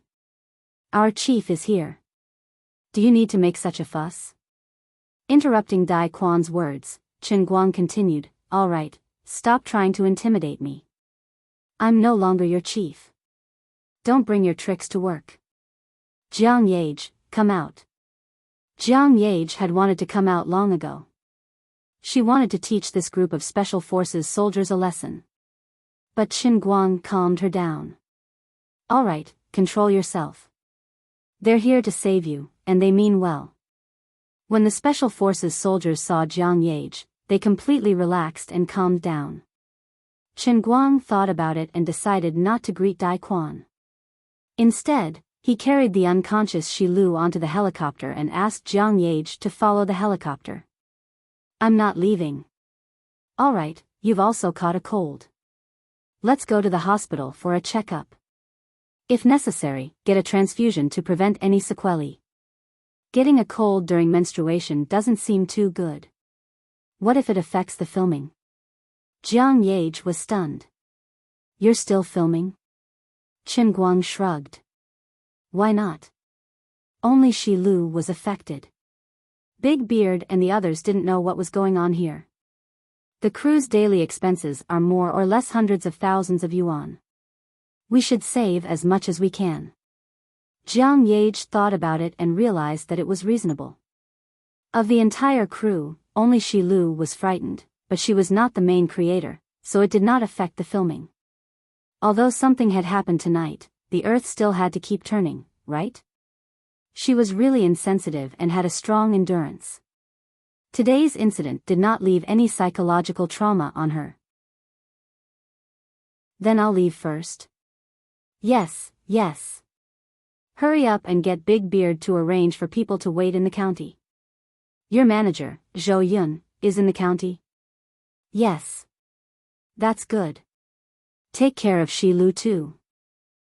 You're attracted to someone? Knocking on Jiang Yage's head, Chen Guang replied, move your ass. Someone else became a scapegoat for you, and that's why they're in this mess. I feel bad about it, alright? Jiang Yage was amused. She looked at him happily. You feel bad for someone else because of me? Chen Guang was indignant. Of course. This is basic human behavior, okay? The soldier turned around and urged, Director Chen, Miss Jiang, how much longer? After confirming Chen Guang's identity, the attitude of these soldiers towards Chen Guang took a 180-degree turn. They were now respectful. As for Chen Guang, the chief instructor of Shun's special training camp, when Chen Guang was still in his honeymoon period with the old patriarchs, whether it was learning about the political mission or passing it on by word of mouth, it was widely spread in the military. It was just that Chen Guang had a shiny bald head when he appeared in front of the camera for a long time. His bald head was so distinctive that many soldiers who did not pay attention to popular news didn't know that his hair had grown back. That was why they didn't recognize him just now. Watching Jiang Yage and Shi Lu board the military helicopter, Chen Guang pulled Dai Quan with a grim expression. Faction leader Dai, what do you think of these wolves? Dai Quan looked around. The other special forces soldiers who did not follow the military helicopter were holding cameras and flashlights, checking the dead bodies one by one. These people frowned from time to time, and then secretly looked at Chen Guang with slightly fearful eyes. Then, they quickly pretended to be nonchalant and continued to check the scene. These bastards. Alright, keep it in. I'm asking you about the wolves. Director Chen, don't call me faction leader. I can't take it, keep it in. Brother Chen, in my opinion, there must be something fishy about this. Dai Quan finally became honest. Although it was a little inappropriate to call Chen Guang Brother Cheng at his age, in the underworld, the strongest had the final say.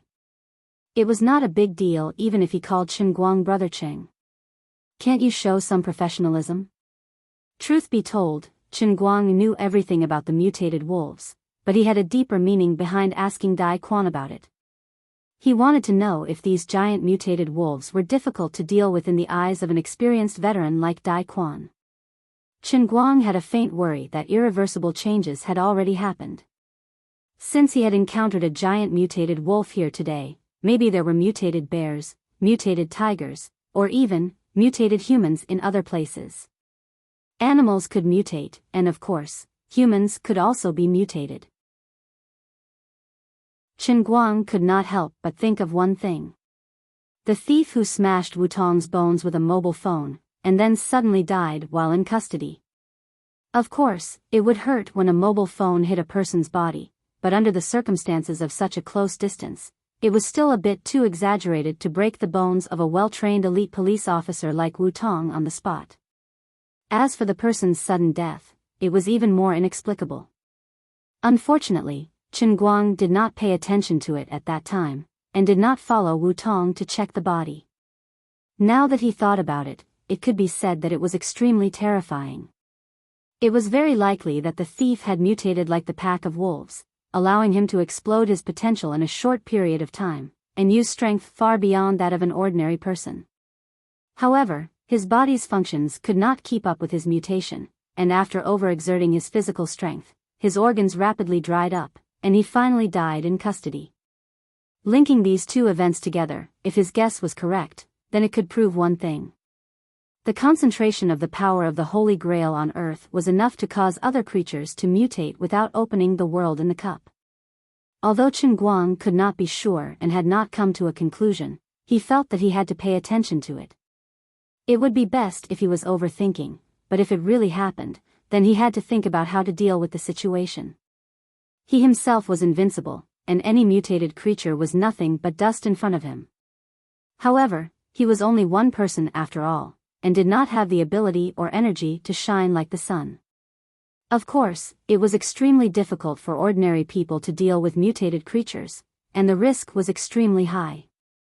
If he had to rely on someone, Chen Guang felt that he could only rely on an inner force martial artist. Seeing Chen Guang's serious expression, Dai Quan calmed himself down and squatted next to the Silver Wolf King's corpse. He bent down and carefully examined it. This guy was unusually large, and his strength must be amazing, but he died a little too miserably. I was the one who tore it into two with my bare hands, and at that time, I used about 1/10 of my strength. Dai Quan's body trembled. 1/10? Chen Guang shrugged. All right, 1/10. Then this wolf is very powerful. Yes, this wolf can also spit out silver light from its mouth, which is no different from a hidden weapon. Its power is probably equivalent to the special sniper rifle bullets you have seen in individual military exercises. Brother Chen, according to what you said, with my ability in close combat, I can probably deal with 2 to 3 of these wolves, no more than that. Although the people of Xinqing's sect are not good at fighting, Dai Quan should be in the top 100 in the police force. I understand, Chen Guang replied. The two chatted casually, and not long after, the other 2 helicopters in Baishui County's armed police arrived one after another. The ground was covered in blood, and County Magistrate Hu and the other officials, who were wearing leather shoes, were vomiting non-stop. The weaker police officers were not much better. Looking at the miserable state of the Bao father and son, County Magistrate Hu had known them for many years, could not help but feel sad. Tragic, this is really tragic.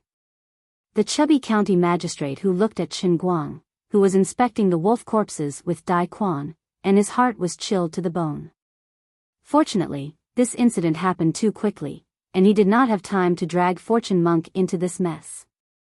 Yesterday, he had received a call from the higher-ups, and he had also talked to a few police chiefs in the county who might have dragged Bao and Sung into this mess, especially the people from the scenic area police station. No one had made any unforgivable mistakes. The heavens were truly watching over them. Fortunately, the hostage was fine and was still alive and kicking. Although he did not know why there was another minor actor who seemed to be in a bad condition, as long as Jiang Yage was fine, everything was fine. It seemed that he did not have to run anymore. This. Mr. Chen, why don't you go back and rest first? We will cooperate with the military personnel to clean up the aftermath, and we will definitely give you a satisfactory explanation. Chen Guang turned to look at County Magistrate Hu, not interested in talking to him. The Bao father and son had been domineering in Baishui County for so many years, and as the local official, it was impossible for Fatty Hu not to have some illicit relations with them.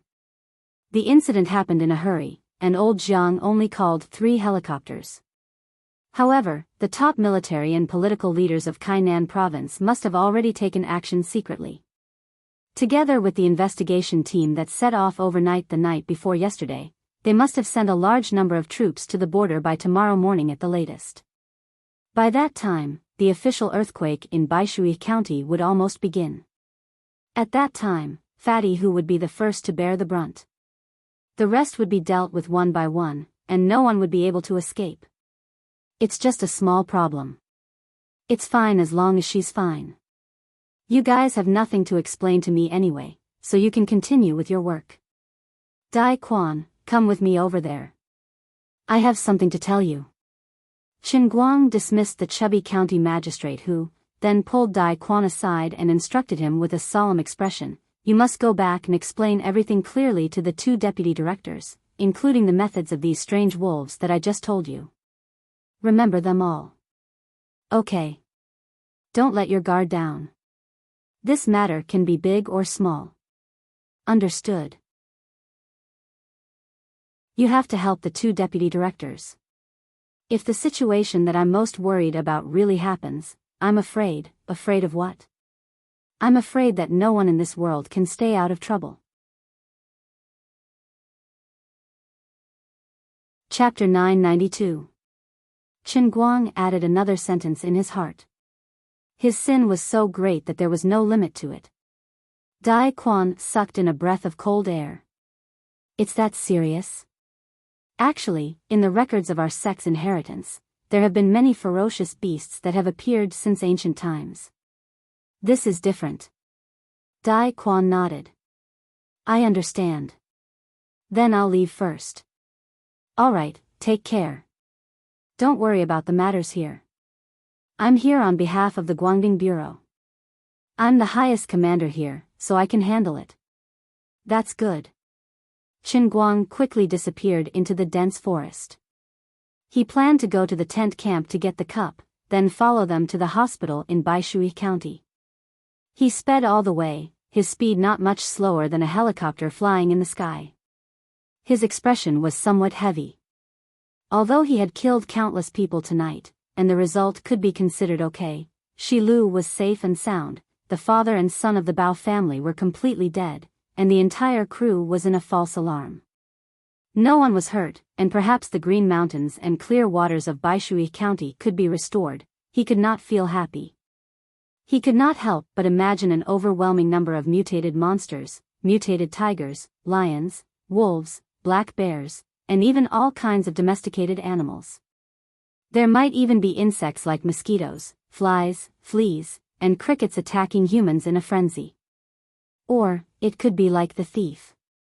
Some ordinary people with poor self-control suddenly obtained a power beyond their understanding, and could not extricate themselves from it. They relied on their superior abilities to do evil, lawless, and disrupted the social order. No matter which of the 2 situations happened, it could be said to be a catastrophic result that affected the entire human race. This would cause chaos in the entire social order, and who knew how much blood would be shed and how many people would die before order could be restored. That scene was simply like a Hollywood doomsday movie. Thinking about this, how could Chen Guang feel relaxed in his heart? I'm still a good person after all. Who would have thought that the power of the Holy Grail leaking out from a broken cup could not only look cool, but also cause other creatures to mutate? What can I do? I'm also in despair. The cup is just there, and I can't stop the power of the Holy Grail from increasing in the outside world. Forget it, even if I have to risk being beaten to death by Lioli, I have to go back and ask her for a solution. This can't go on. I have to do something. Chen Guang thought of utopia during the Second Punishment World. At that time, the world in the cup had completely merged with the real world. Under the incomparably abundant earth elemental energy, everyone in utopia had mutated. If the concentration of the power of the Holy Grail continued to increase, there was no guarantee that such a situation wouldn't occur in the future. My heart is so tired and aching. I'm just a cute little handsome guy. I just want to happily learn skills and act cool. Then, I'll build a statue and gain faith. Then, I'll pass through world and cup one after another while lying down. If he could survive until he completed 3,000 missions without dying of old age, he might be able to smoothly become a god and save Azure, the unlucky god emperor, from the cup. When he became a god, he would be able to ascend to the heavens. He would be able to enlighten all the girls that he liked, had a good relationship with, or were beautiful and cute, so that everyone could enjoy happiness with him. If his luck was better in the future, he might even be able to go to the endless divine realm and be patted on the shoulder by the great god of chaos. Young man, thank you for saving my daughter. I can satisfy all your wishes. Then, he would be able to happily lie down in the god realm as a god emperor. He would have billions of cute girls, and he would be able to make friends with a few goddesses all day long, and so on. I don't want much, don't mess with me like this. I really don't want to drag all of humanity down with me. I also don't want to create a scene as big as the end of the world. This pot is too big, too heavy. The old man can't bear it. With this thought in mind, Chen Guang first contacted the bearded man and confirmed that they had already arrived at the hotel in the scenic area. He also helped them pack up their belongings in the tent. Then, he rushed back to the hotel at a speed that was even faster than when he was rescuing Lioli. Without another word, he grabbed his bag and prepared to hide in the toilet to have a calm conversation with Lioli. Sigh. Chen Guang, wait a minute. Seeing that Chen Guang was about to close the toilet door, Big Beard hurriedly stopped him from outside. What? I plan to bring some people to the county to visit Shilu. What about you? Are they all right? Chen Guang thought for a moment. Jiang Yage is fine, but Shilu might have caught a cold. Wait for me for a minute. Find a good car. I'll drive you there after I come out of the toilet. He had thought about it. It was better not to tell anyone about his massacre today. When Shilu woke up, Jiang Yage would also tell her about it. Although the people he killed were people who deserved to be killed, this kind of thing was still a little scary in the eyes of ordinary people. It was fine as long as it was over. There was no need to make a big deal out of it. Otherwise, if the filming couldn't continue, the past 2 months of effort would have been wasted. Big Beard nodded. Okay. By the way, you're not hurt, are you? Are you kidding me? It's not that I'm bragging to you, but even if your friend Shi Changhe used the purple and green dual swords in Heroes of Shushan a few years ago to stab me in the armpit, I would still be able to clamp them. I'm not talking to you anymore, I'm in a hurry. When Chen Guang finished speaking, he slammed the toilet door shut. Big Beard raised his hand to say something, but he was a step too slow. He scratched his head and said, "The cup of water. You want me to hold it for you? That's not very nice." 30 seconds later, Chen Guang opened the door. Big Beard jumped back. You. Who are you? It's me. Cut the crap. Let's go. Let's go to the county. Big Beard's eyes widened. He pointed at Chen Guang's head, which was obviously twice as big. But your head, it's okay. Don't mind the details. Chen Guang didn't want to pay attention to him. He hid his face and walked out. His fingers accidentally touched the corner of his mouth, and he grimaced in pain. Big Beardy looked at his back, and his mind was filled with Neil's big question mark. He muttered to himself, what the hell? It's only been a few seconds, and there's no sound at all. How did he get hurt like this? Also, what happened to the armpit catching the purple and green dual swords? Did you use your face to catch Sun Wukong's Jingu Bang? Chen Guang, who was walking in front, recalled the encounter just now. He was really angry. Damn, Lu Li's hand is really ruthless. He felt that if it wasn't for the super active Mother Earth explosive ability in the world in the cup, he wouldn't have been beaten half to death. Wait, this doesn't seem to be good news. The stronger my recovery ability, the more difficult it is for me to die. Isn't it easier for her to beat me up? Am I not the highest level human sandbag in the world? What the F***CK?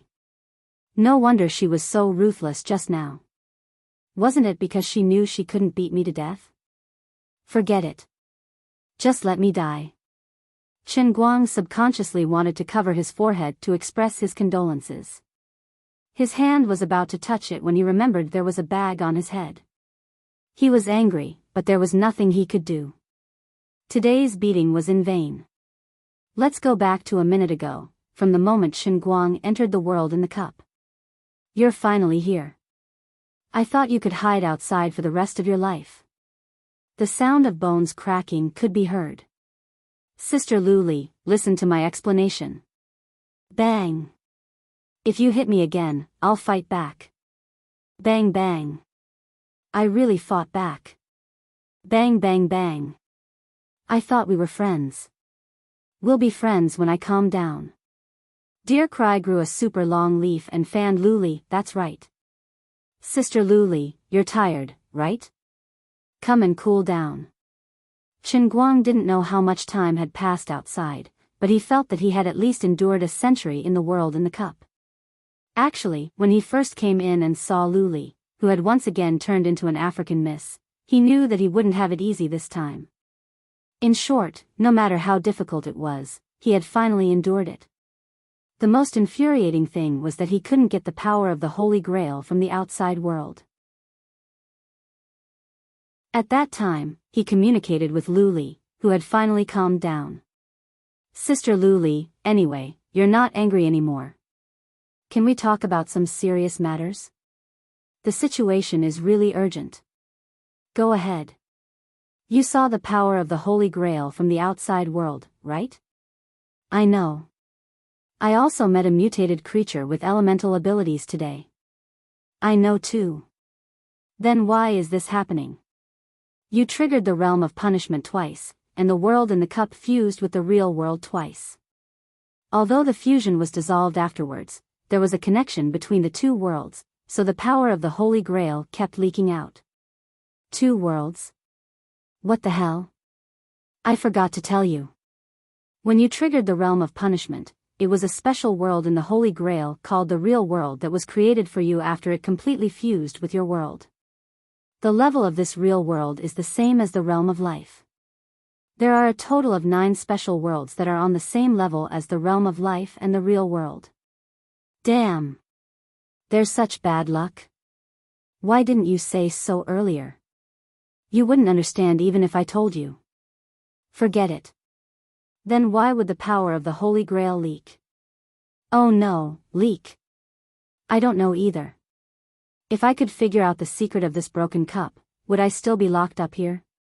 That's true. Is there any way to remedy this? There isn't. Stop messing around. You're a god emperor. I'm just a god emperor locked up in the Holy Grail. Thank you. Then I can only watch helplessly.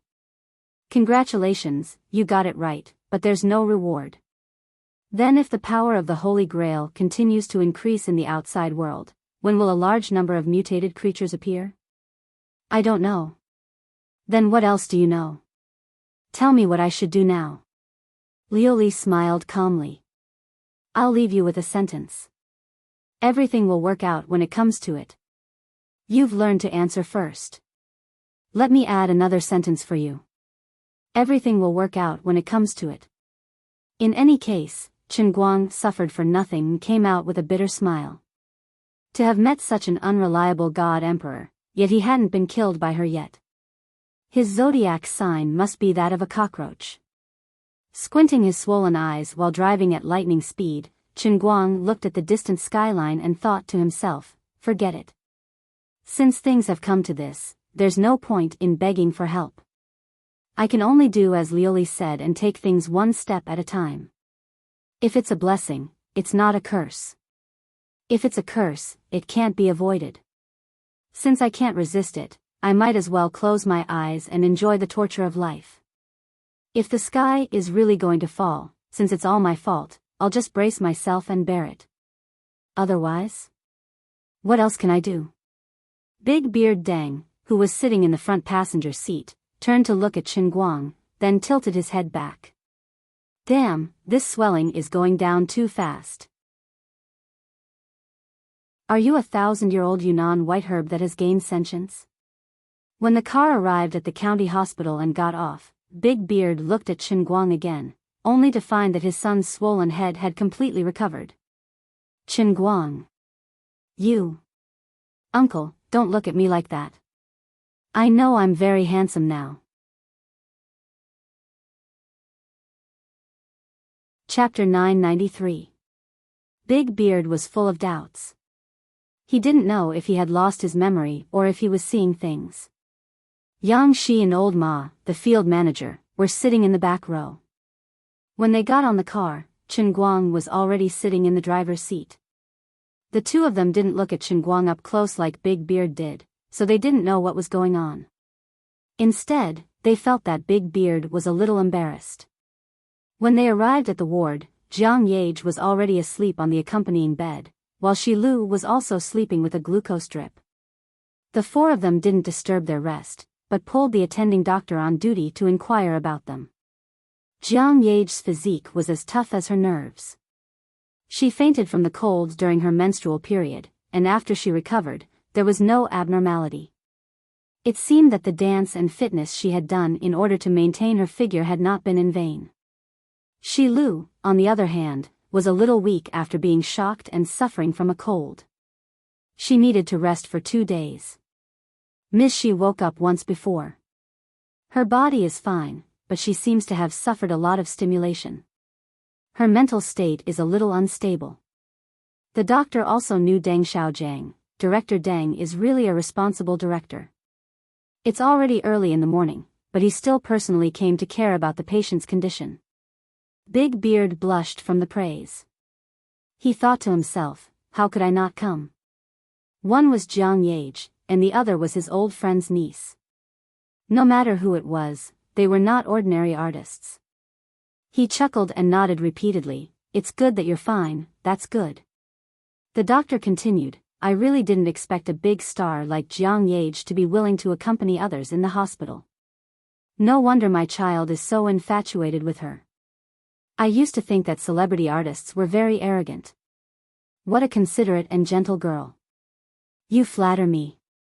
Chen Guang and the others chatted with the doctor for a while and then walked out of the door. At this time, Zhou Yun was helping Jiang Yage out of the ward. She scolded, My lady, how could you sleep in the hospital? If someone finds out, you'll be surrounded by the whole hospital tomorrow morning. The doctor beside Chen Guang and the others also scratched his head and said, Actually, I tried to persuade Miss Jiang to find another place to rest, but she said that you asked her to take good care of the patient, so she refused to leave. Jiang Yage looks up at Chen Guang in a daze. She feels refreshed. Chen Guang, you're here. Shoo. Shoo. Lower your voice. This is a hospital. Chen Guang quickly gestured to her. The group of people went to the big hotel where they stayed before coming here. Jiang Yage was so sleepy that she could not take it anymore, so she went back to her room to rest.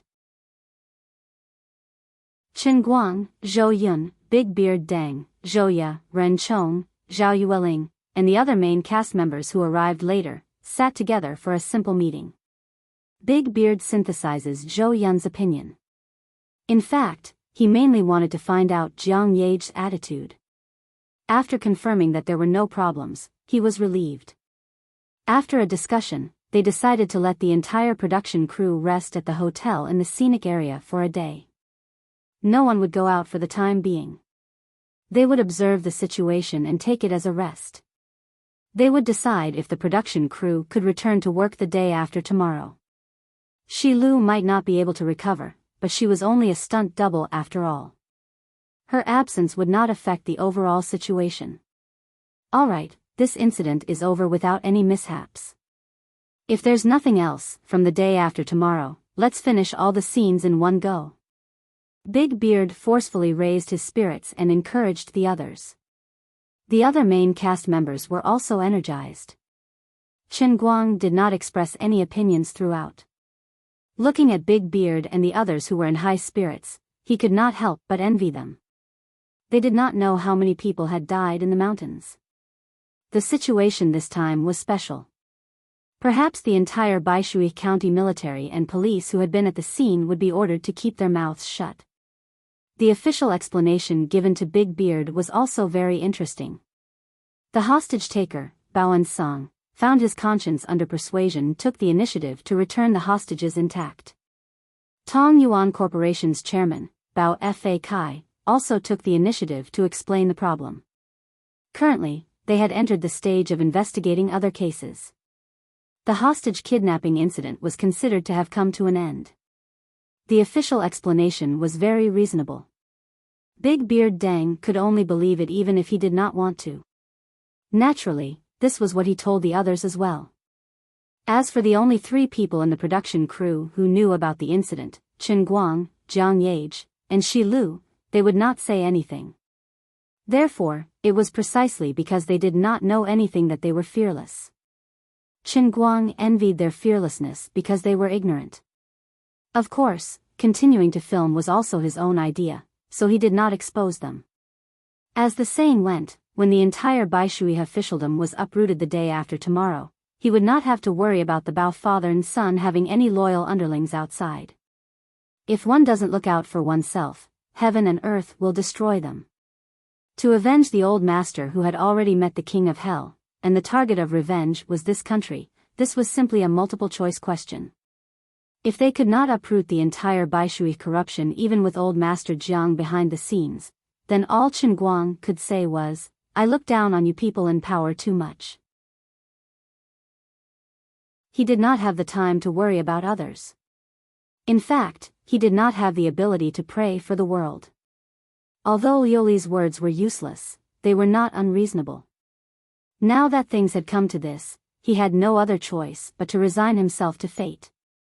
Instead of worrying about a disaster that had yet to happen but could not be stopped, he might as well eat and sleep as he should. When the world really fell, he would be able to find the problem and think of a way to solve it. Although his iron fist was invincible, he did not know where the enemy was at all. It was not like he could rush to the roof and roar at the sky, then punch through the air and kill all the potential mutant creatures in the world, right?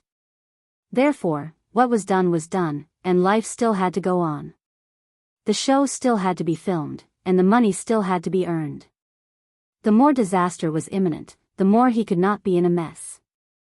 He should cherish the present and do what was in front of him. He should build a few more statues as soon as possible and think of ways to accumulate more faith points. Of course, it was not that Qin Guang did not plan to do anything. He had thought of buying more houses in the villa area near the school. It did not matter if he was bluffing or forcing them. In short, he had to think of a way to bring his family to Wujing. If something really happened, he had to save his own people first. Also, he had to warn those who were on good terms with him one by one. If he could get all of them to come to his side, he should not let them go. Of course, he could not tell them in detail. Even if he did, others might not believe him. It was better to scare them. However, things like mutant creatures were hard to guard against.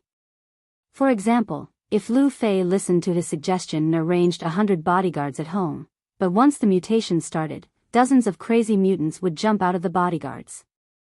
Wouldn't that be harming her instead? Other than taking one step at a time, what else could he do? With these chaotic thoughts in his mind, Qin Guang couldn't sleep tonight. He breathed in the air in the room, but his mind could not get rid of the feeling that what he breathed in was the power of the Holy Grail. Other than oxygen and carbon dioxide, there was also elemental power that was exchanging with his blood. He thought of a song by Wang Lihum, "Change the World." If he was not tone-deaf, he would really want to close the door and sing a song. 4 hours later, the sky outside was just beginning to brighten, and the rumbling sound of cars could be heard from the street outside. Qin Guang got up and stood in front of the window to look. A long line of cars was driving past on the street below. Old Master Zhang's methods came faster than he had imagined, and it was indeed like a thunderbolt. This day was destined to be an extraordinary day for the entire Baishui County. Many people were still asleep when they were suddenly shackled by the military and police who barged in and took them to the cars. Among these people were the fat old Shen from the scenic area police station, Song Liangji from the county branch, and many others from different departments. There were also several other senior executives of the Tongyuan group and their relatives. Even some people who had more or less done business with the Tongyuan group over the years were not spared. Not only that, even some of the people in the city who had deep collusion with the Baishui gang were detained at almost the same time. Some of them already had more solid evidence, and some were still in the process of collecting evidence.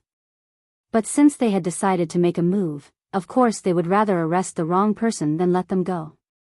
They would first arrest and interrogate them, and at the same time collect evidence. If they were proven innocent in the end, they would be released and restored to their positions. If they were found to be dirty, then sorry, their political career would be over, and based on the facts of their crimes, depending on the seriousness of the circumstances, they would have to spend how long in prison. In short, once there was a problem, they would be dealt with severely and would not be lenient. Many people had been unlucky because of this matter. Such a large-scale arrest had been rare in recent years. If they had to blame someone, they could only blame the people in Baishui County. They felt that the sky was high and the emperor was far away. They had lost themselves in money and power, and were so bold that it was frightening. Of course, they were also unlucky enough. If they hadn't run into the hands of Chen Guang and Jiang Yage, they wouldn't have been wiped out. It could only be said that Heaven's net had a long way to go. They had been doing evil for decades, and finally retribution had come. Some things were like this. Before the lid was lifted, no one knew how smelly it was underneath. But once the table is flipped, then every sin you have committed in the past will be slowly investigated by others and turned into a sharp blade of punishment that will slice off your flesh piece by piece. People who had done all kinds of evil always had fear in their hearts. If they were lucky, they might be able to live a peaceful life. After death, everything would be for naught, and it wouldn't matter even if their graves were dug up. The unlucky ones were probably the same as the Bao father and son and the people in Baishui County. What awaited them was a thunderous method and an unpredictable heavenly might that descended from the sky. They would not reason with you and would punish you whenever they wanted. Even the entire Kainan province was silent out of fear. At this time, whoever dared to stand up and plead for the people in Baishui at this juncture would be courting death. At 8:30 in the morning, Central TV Department 1's morning news was the first to broadcast the Baishui case, officially setting the case in stone. In the evening, the news broadcast listed a long and shocking list, and more detailed information was directly published on the websites of several major official mouthpieces in the country. Chapter 994. Big Beard Deng, who was reviewing the script with a few of the main cast members and browsing the web on his tablet from time to time, felt his eyelids twitching. Terrible, it's really terrible. It's really a one-pot kill. As he spoke, he secretly looked at Jiang Yage, whose face was blushing as she scribbled on the script. She was not listening to him at all. Big Beard thought of the countless military and police officers that had been scurrying around the entire Baishui County today, and he was also a little frightened. The power of heaven was vast and mighty, and the mortals suffered. This whole incident was really too thorough. There were about 50 to 60 people listed on the list, but in fact, there were at least 15 cars that had been captured outside the hotel and taken away. There were at least 10 people in each car. Chen Guang stretched and said indifferently, "This is karma. If people don't do bad things, they won't suffer the wrath of the heavens." "Don't you think so, uncle?" Big Beard Deng pursed his lips and finally couldn't help saying, "That's the logic." He didn't continue. There were thousands of evil people in the world, but not everyone would provoke Jiang Yage, and not everyone would be unlucky. However, he knew that although he had a high status in the entertainment industry, he was still a relatively high-level actor. This kind of inside and outside of the imperial city was not something he should care about, let alone comment on. He gathered his thoughts again and tilted his head to look at Jiang Yage. He looked up to see what she was scribbling on the script, and then he was shocked. "My missy. Don't add any more sex scenes. You wrote so much, I don't dare to do it. Don't get me into trouble." Jiang Yage's face turned even redder and she put the script in her arms. "I just wrote it for fun. I don't need you to peek at it." Big Beard felt a little stifled. The female lead changed the script, and he, as the director, didn't let her see it. Why was he so bitter? Chen Guang snatched the script from Jiang Yage's arms and looked at it. Then his eyes widened. "Oh my God, your scale is too big. I don't even dare to read it out loud. I'm afraid that the ninth heaven Xian thunder will descend from the sky and strike us into ashes. It's not as incredible as you make it sound." Jiang Yage refused to comply. Chen Guang said mysteriously, "You still don't believe in the matters of immortals? If you don't believe in God and Buddha, you will eventually suffer a great loss. Jiang Yage stared blankly at Chen Guang's face for a long time before saying, "I believe you." Chen Guang raised his hand and pointed to the sky. "That's right. These things happen when you believe in them. Although a gentleman doesn't talk about strange powers and gods, there are gods 3 feet above us." Jiang Yage stepped on his foot. "Speak properly. You become so strange today." Chen Guang leaned back. "That's because I have something on my mind." If there weren't outsiders around, Jiang Yage really wanted to pinch his hand and comfort him not to care about what happened yesterday. The next morning, the crew set off from the hotel again to shoot the remaining 2 scenes at the Great Waterfall. When they got out of the car, everyone felt that the air had become especially fresh. Shi Lu didn't follow them. Instead, she rested in the hotel. She was a little unwilling to give up and tried to get into shape. However, the performance that she put on by forcing herself to put on couldn't be appreciated by others. In the end, she could only give up. Before they knew it, more than a month had passed in the blink of an eye. The entire crew traveled all over the country, flying up and down to 7 or 8 places in the country. They even made a trip to Europe. When Big Beard Deng finally announced that the exterior scenes were done, everyone let out a long sigh of relief. They were finally free. During this period of time, Chen Guang followed the crew up and down, but he didn't stay idle. He really took out 50 million yuan from the Tianguang Group's cash and bought 7 villas in one go in the newly developed villa district near the school. While he was handling the money, he thought of the 170 million yuan that he had lost. He thought that Lu Li had calmed down, so he hurriedly entered the cup world, intending to ask her. However, before he could say anything, he was beaten up again. This time, he tried to resist, but Lu Ming used leaves to tie him up like a dumpling and hung him in the air. He didn't get to ask anything, and he was beaten up for nothing, which made him extremely angry. Chen Guang still didn't know that after he left the cup world, Lu Li and Lu Ming also heaved a long sigh of relief. Lu Li patted her chest. "We finally got away with it. I was so nervous." Lu Ming also shook his fruit. "Yeah, it was really dangerous.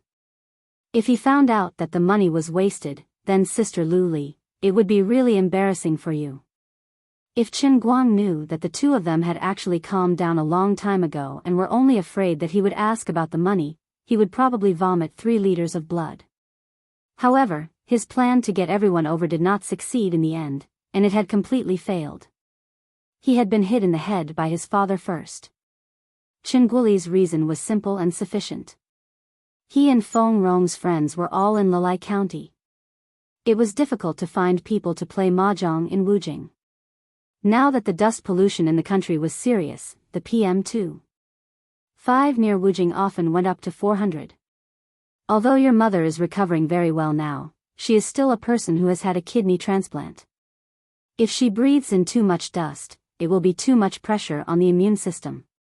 If the illness recurs, it will be terrible. Chen Guang said that I will put 2 air purifiers in a room, and Chen Guoli said that you want me and your mother to go to jail? Won't go out for the rest of my life? Well, in short, this matter was over. Even his parents couldn't pull him, let alone other relatives and friends.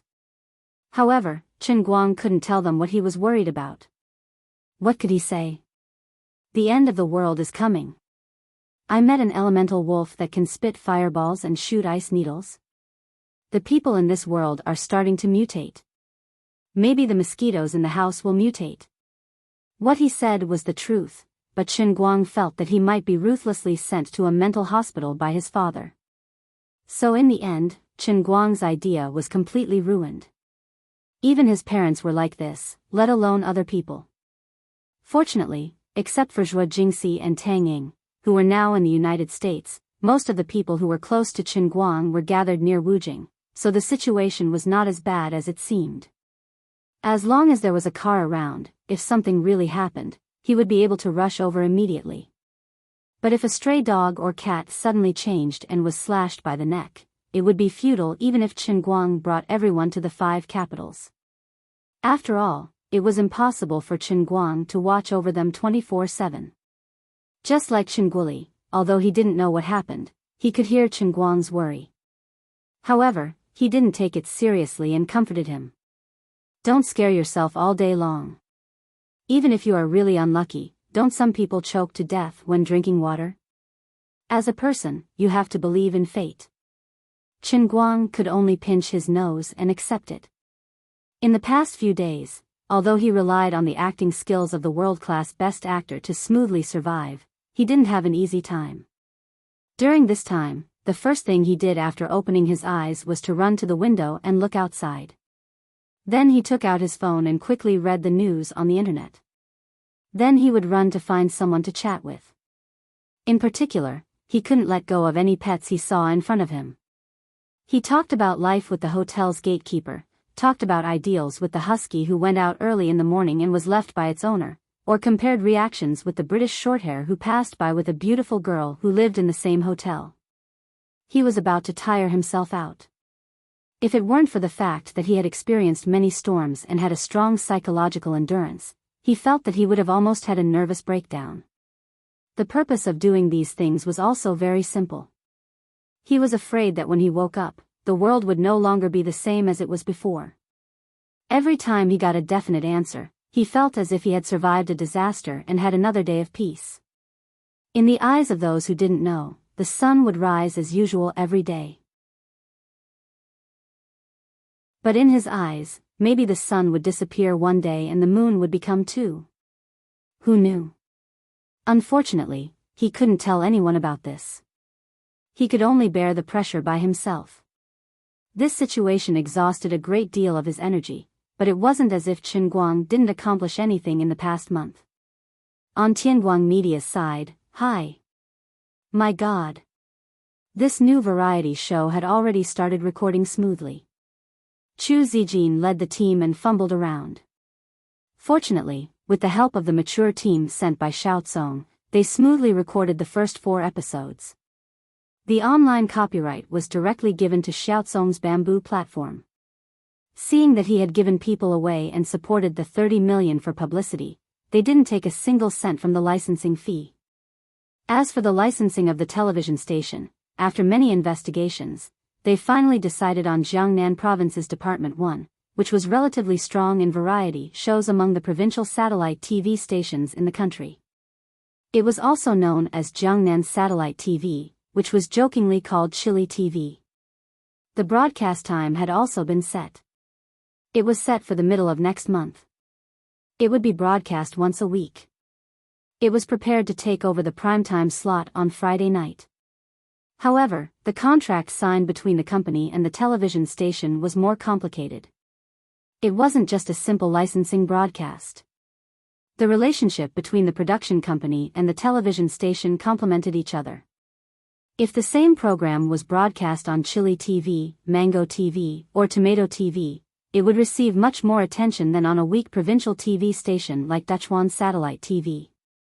The amount of money paid by the title sponsor and the special advertising sponsor was also very different. If a program with a rating of more than 2% was broadcast on Chili TV, the title sponsorship fee would go up to 100 million. If it was broadcast on Dachhuan Satellite TV, they would be stupid to give it 50 million. In addition, the television station said that they would pay the licensing fee to Tianguang Media. However, they couldn't ask the television station to give you a primetime slot and make you pay for it, right? A primetime slot was an investment worth tens of millions.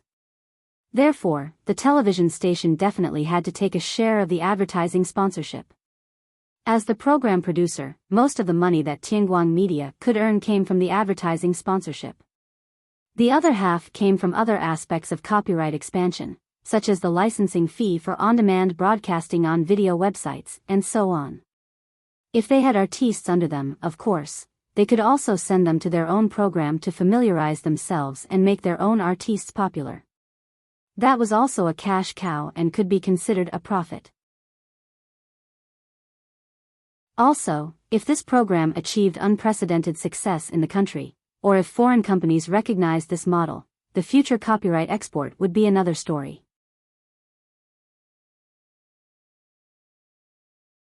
Chapter 995. After finalizing the television station, schedule, and sponsors, according to the contract signed by Chu Zijin and Chili Pepper TV, the basic title sponsorship fee was 100 million, and the 3 special sponsorship fees totaled 60 million, of which 60 million would be given to Chili Pepper TV. Chili Pepper TV bought, hi. My God. The first season's copyright licensing fee was 40 million. Including the video website's licensing fee and on-demand share, it was estimated to be less than 40 million. Deducting the share to Chili Pepper TV, Tianguang Media's basic income was about 180 million. However, the entire program's production and publicity costs were calculated to be about 180 million. This included the rental of the venue, the construction of the stage equipment, the appearance fees of the celebrity artists, the travel and accommodation fees of the contestants, and various other coordination fees. On the surface, Tianguang Media might be able to break even after completing the entire project, with no profit or loss. As for exporting the copyright overseas in the future, it was something that could only be chanced upon and could not be considered a stable income. On the other hand, Chili Pepper TV was guaranteed to earn 20 million. Of course, doing business was not charity. Risks and benefits coexisted. What was mentioned before was the basic income, but if the program's ratings exceeded expectations, the various income would rise steadily. For example, if the average ratings reached 2%, it would be a guarantee. If the ratings reached between 2% and 2.5%, the sponsorship fee would increase by 10%. Chili Pepper TV's advertising fee would also increase by 10%, and the copyright licensing fee would increase by 5%. In the terms of the contract, if the national ratings exceeded 5%, and the national online viewership and topic share exceeded 15%, the sponsorship fee would be doubled, and Chili Pepper TV's copyright licensing fee would also increase by 50%. At that time, even if they had to pay more to Chili Pepper TV, the overall plate would be bigger, and the profits that Tianguang Media could earn would be extremely impressive. At that time, what awaited Tianguang Media would be at least 200 million in net profit, as well as the expected income from overseas authorizations.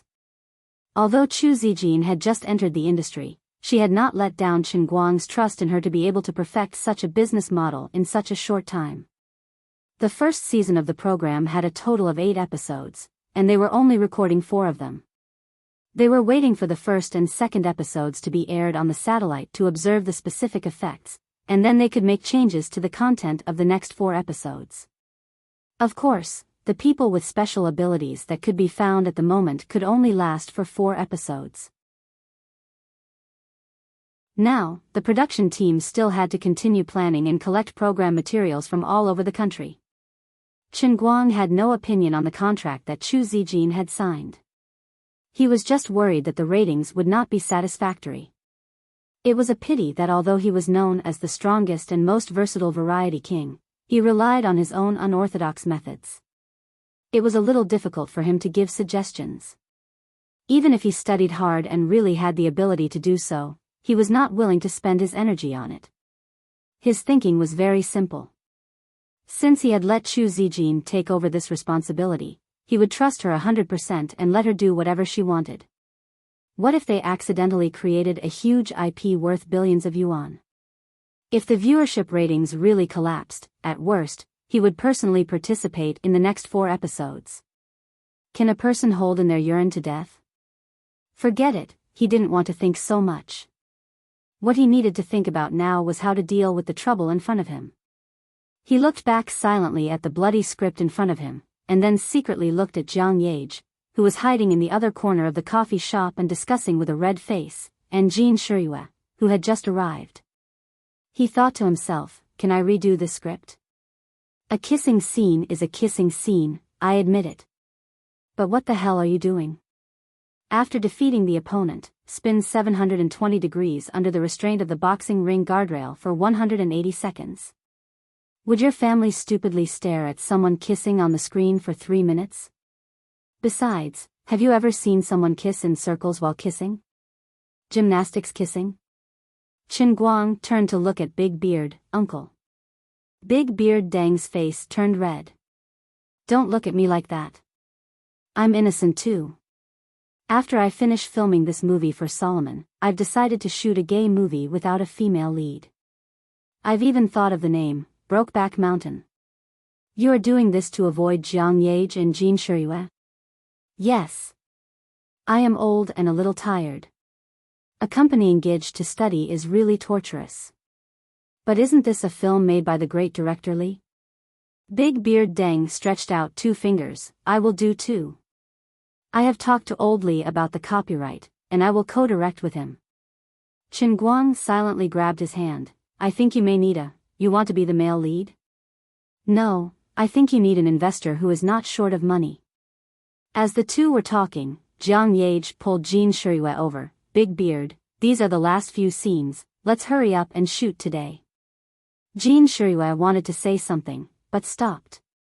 Chen Guang and Deng Xiaojiang couldn't tell if she was looking forward to it or shy. Chen Guang coughed, I have a cold recently, so it is not suitable for kissing scenes. In fact, it was not that they could not shoot, but if they really shot it according to Jiang Yage's script, he was afraid that the old men in Yanjing would catch them on the spot for a wedding. Big Beard also pinched his fingers. Today is not an auspicious day for shooting, so it is not suitable to go out. It is better to stay at home. The two struggle did not have any effect, and the next morning, the rest of the crew was dragged to Wujing Film City. Ren Chong, Zhao Yueling, Zhou Ye, and the rest of the lead actors had already left the crew, and the next time they met would probably be when the film was edited and the cinema release was scheduled. Chen Guang pressed the makeup artist on the chair to touch up her makeup, and from time to time, he would secretly look at Jiang Yage and Jin Shirue, who were also putting on makeup, and he could not help but feel a little strange. The stupid script written by Jiang Yage was rejected in the end. After his argument with Big Beard, they cut off the scenes that could not be shown on the big screen, and compressed the crazy 180 seconds into 15 seconds. Stop joking, people would be scolded for being immoral if they spent dozens of dollars to enter the cinema with a close-up kissing scene for 3 minutes. So, it was not that the kissing scene could not be filmed, but at least it had to be done normally. His fight had also achieved some results, so it was not difficult to accept.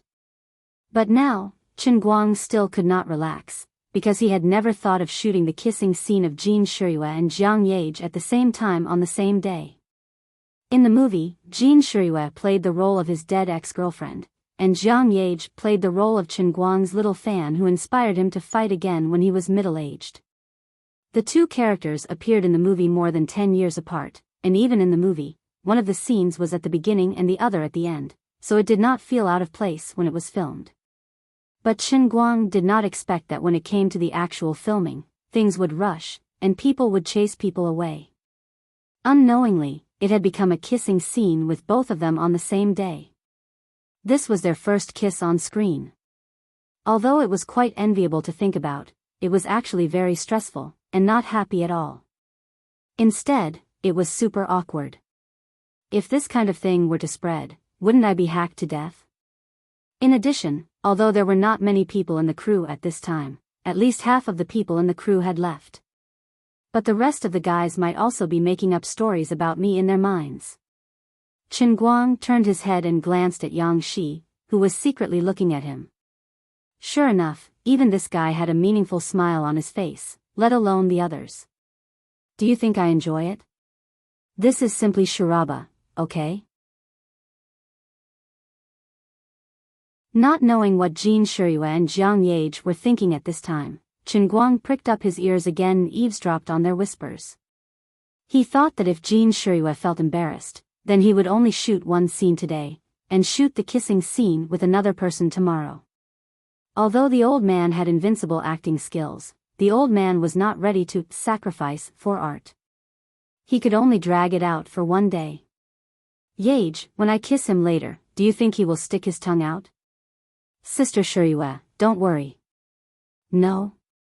Jin Shirue's tone was a little disappointed, but also a little relieved. No, with his temper, he definitely will. Ah. Then what should I do? I'm so embarrassed. I'm a little embarrassed. Jiang Yage patted Jean Shiyue's shoulder. Sister Shiyue, don't worry. Don't look at how scared you are now. When you give him a hug later, I guarantee that your mind will be blank. At that time, you just need to act as yourself. Big Beard will definitely not say anything. Even if you ask him to say NG, he won't dare. Jean Shiyue was relieved, then looked at Jiang Yage again. She wanted to say something but hesitated. That's good, but you, Jiang Yage understood. She knew that Sister Shiyue was a little embarrassed that she was shooting with Qin Guang first today, and then it was her turn later. Sister Shiyue, what are you thinking? Didn't we never share the cup when we drink together? Jean Shiyue suddenly realized, it seems so. But don't be too proud, I'll say the ugly words first. Anyway, I've made up my mind. When I shoot my scene later, I will deliberately NG 17 or 18 times. You are the one who is thin-skinned, so don't blame me for being ruthless. Jean Shiyue made a gesture to pinch Jiang Yage's waist. You, so sinister. Sorry for my rudeness. No, I want to NG too. Qin Guang decisively withdrew his power. He really couldn't listen anymore. His mind began to imagine the scene later. Big Beard was hysterically yelling NGs.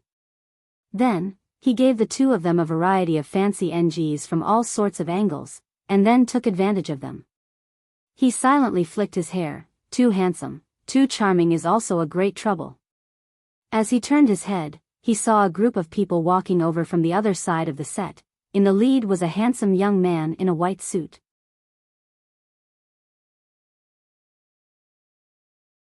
Chapter 996. The man in the white suit was none other than his old acquaintance, Bai Hua.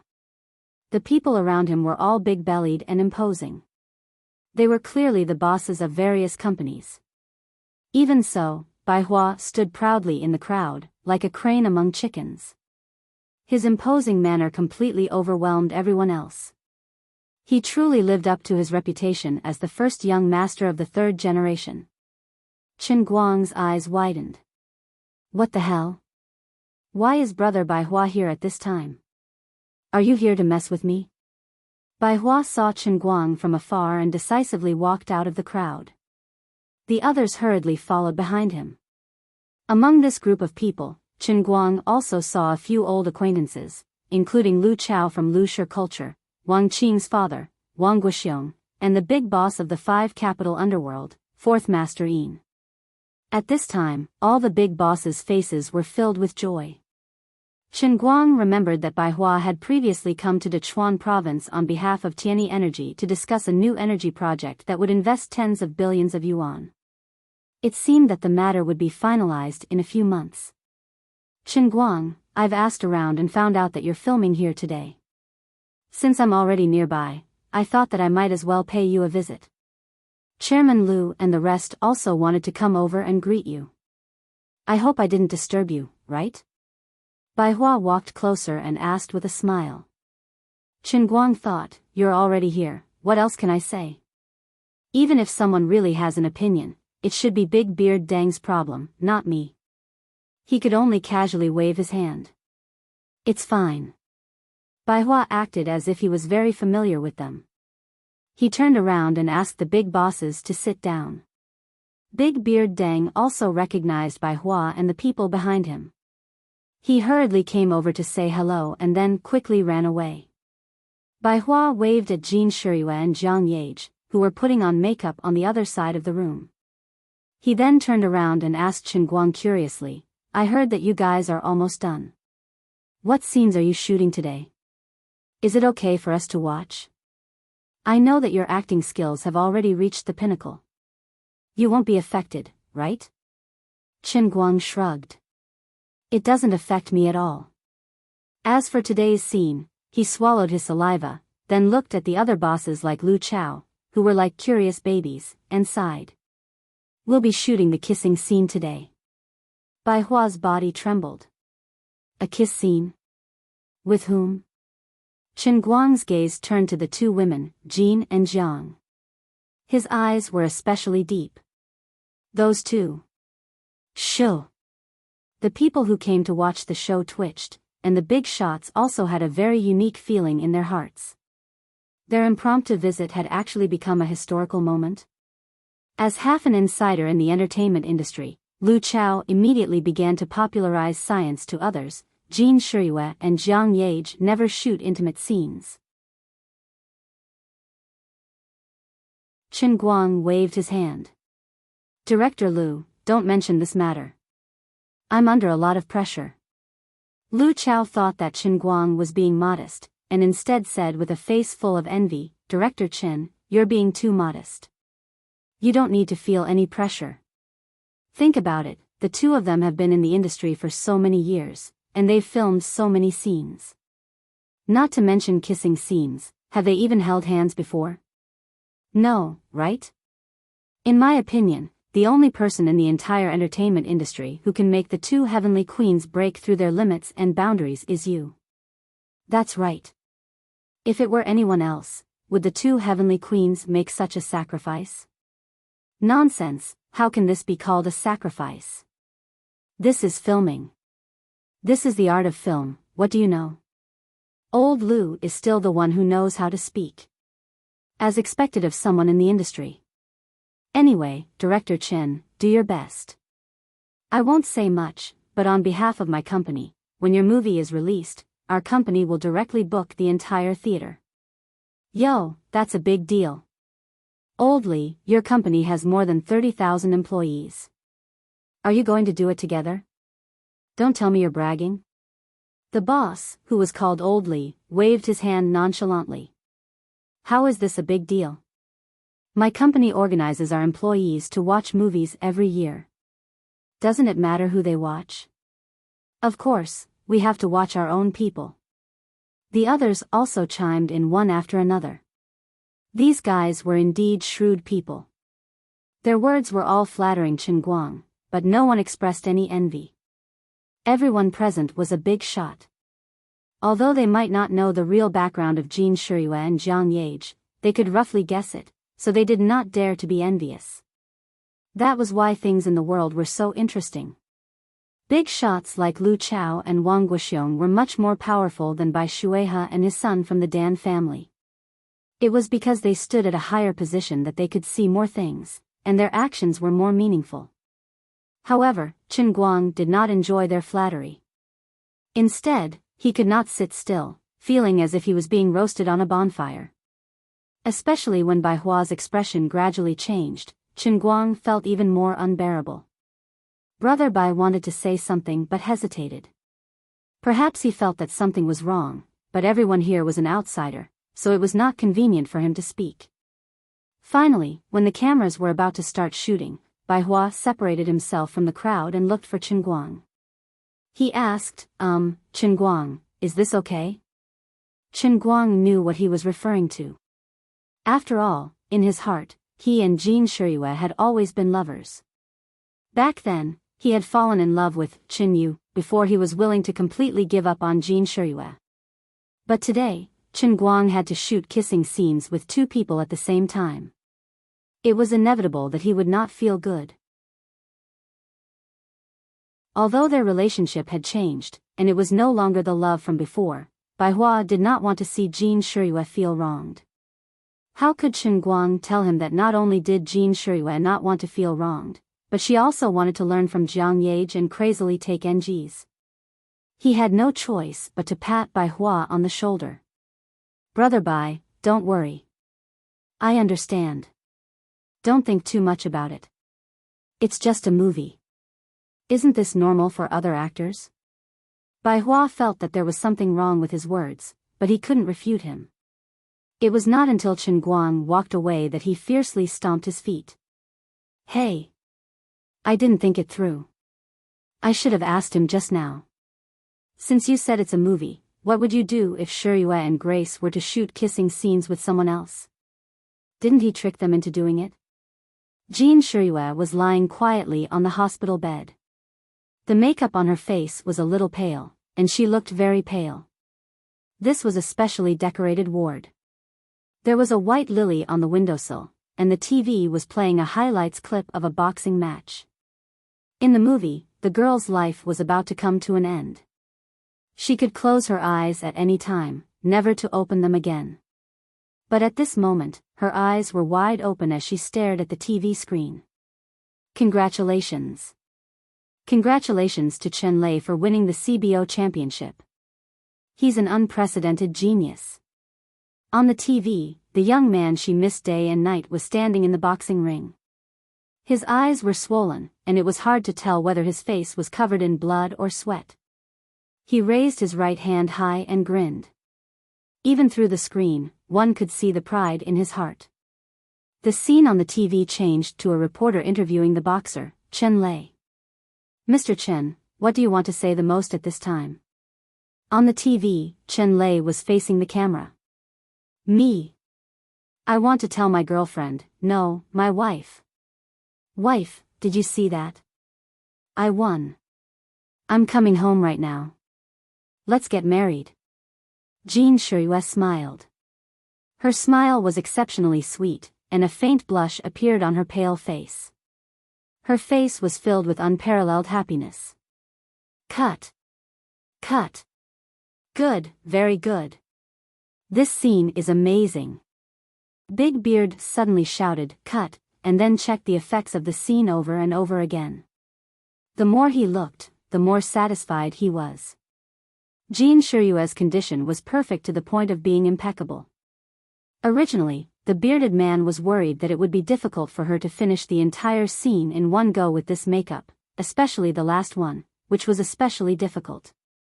However, when Jean Shirue squeezed out that faint pink color on her face, the bearded man knew that he had it. From the monitor, the scene was even more perfect. In that instant, Jean Shirue's expression, the light and shadow in the ward intertwined and brightened the lifeless atmosphere. Although Big Beard was good at plot and rhythm, he was also good at using light and shadow effects. Even if it was just a small scene in a modern drama, he still used his aesthetics to the extreme. After another round of work, he immediately moved on to the next scene. The first scene was about 5 seconds of Chen Guang breaking the door and Jean Shirue looking at the door in a daze for about 8 seconds. The scene quickly changed to Chen Guang rushing forward and hugging her. Why? Why didn't you tell me earlier? Why? I didn't want to disturb your training. I wanted to see you win the championship. Didn't I win the championship for you? If you had told me earlier, I would have taken you to the hospital earlier. It's useless, it's useless. This is a terminal illness. Impossible. I won't admit it. It's only been half a year. There's still hope. Chen Guang bent down and hugged Jean Shirue tightly. His eyes were so gentle that it could melt glaciers. Jean Shirue's breathing gradually became heavy. She hugged Chen Guang tightly. Don't do this. Kiss me. Why? Because I want to. With that, Jean Shirue hugged Chen Guang tightly and kissed him. Big Beard waved his hand and the camera quickly moved forward. Finally, after 10 seconds, Big Beard let out a long breath. Cut. Perfect. Jean Shirue opened her eyes and let go of him. She only came back to her senses now. That's it? What did I just do? Why can't I remember anything? Did I lose my memory? There was no problem with my acting just now. There was no NG. How did I pass it in one take? Jean Shirue was a little unhappy. It was such a rare opportunity, but her mind was in a daze. She didn't know anything. She got down from the hospital bed with a thick hospital gown and ran to the monitor with a red face. She checked the effects of the camera with Chen Guang and Big Beard. Only then did she see how she acted. She understood at once. Although she was unconscious at that time, she was brought into the scene by Chen Guang. At that time, she was his first love. She didn't need to think much. She just needed to give her all for the last kiss. The next time she appeared, it would be a funeral photo. Shirue, your acting is getting better. At this time, Bai Hua also came over and praised her. Although Bai Hua no longer liked Jean Shirue, seeing such a loving kiss scene, even if it hadn't gone through post-production, still made his heart ache. May all the lovers in the world be together, but he was still waiting for the flower in the mirror and the moon in the water. He didn't even know when it would end. After being praised by Bai Hua, Jin Shirue felt embarrassed. She stole a glance at Chen Guang, then blushed and ran to the dressing room to remove her makeup. Chen Guang watched from the side for a while, then went to remove her makeup as well. Big Beard and Jiang Yage started to reshoot a few scenes that Chen Guang felt were unsatisfactory before he came to the set. Lu Chao and the others surrounded Bai Hua, keeping a distance from the crew and chatting with one another. President Shen is really a happy winner in life. That's right. Although they said on Weibo that there's nothing between them, I think there's definitely a problem. The way they looked at me just now was amazing. Even I, who doesn't watch movies much, was moved to tears when I knew they were filming. If I didn't treat them as my other half in my heart, wouldn't the acting be too realistic? But there's still a scene with Jiang Yage later. Oh right, President Shen is doing his middle-aged makeup right now, right? Yes. Such a complicated makeup to change his age will probably take an hour or so. I still have a meeting at the company, so I'll take my leave first. Me too. After all, this group of big shots were busy people. They had already given Chen Guang enough face by following Bai Hua over to greet him. With too many people here, it was hard to guarantee that Chen Guang wouldn't feel awkward. Therefore, everyone found an excuse to leave, leaving only Bai Hua, who had nothing else to do today, to stay.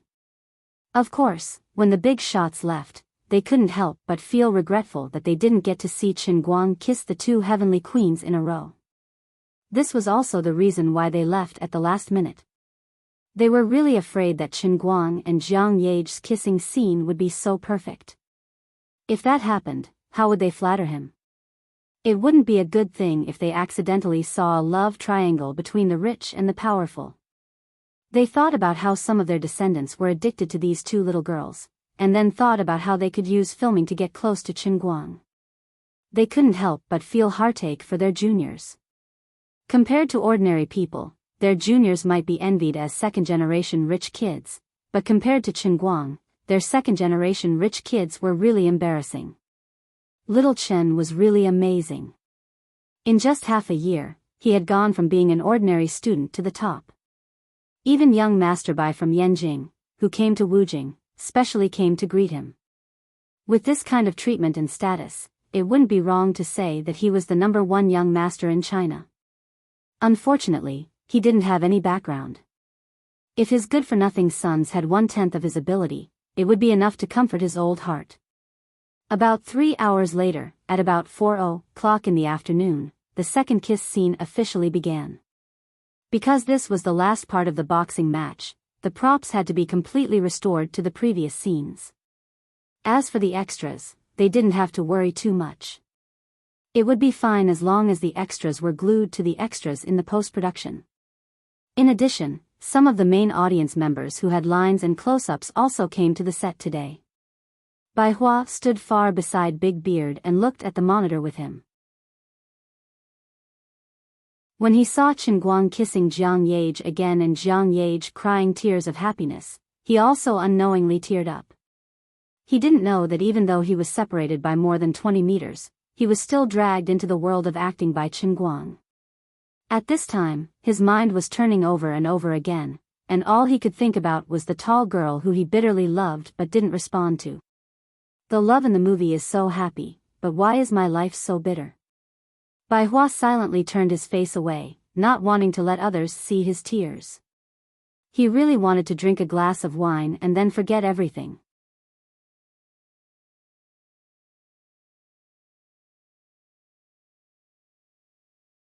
Chapter 997. Cut. Okay. Perfect.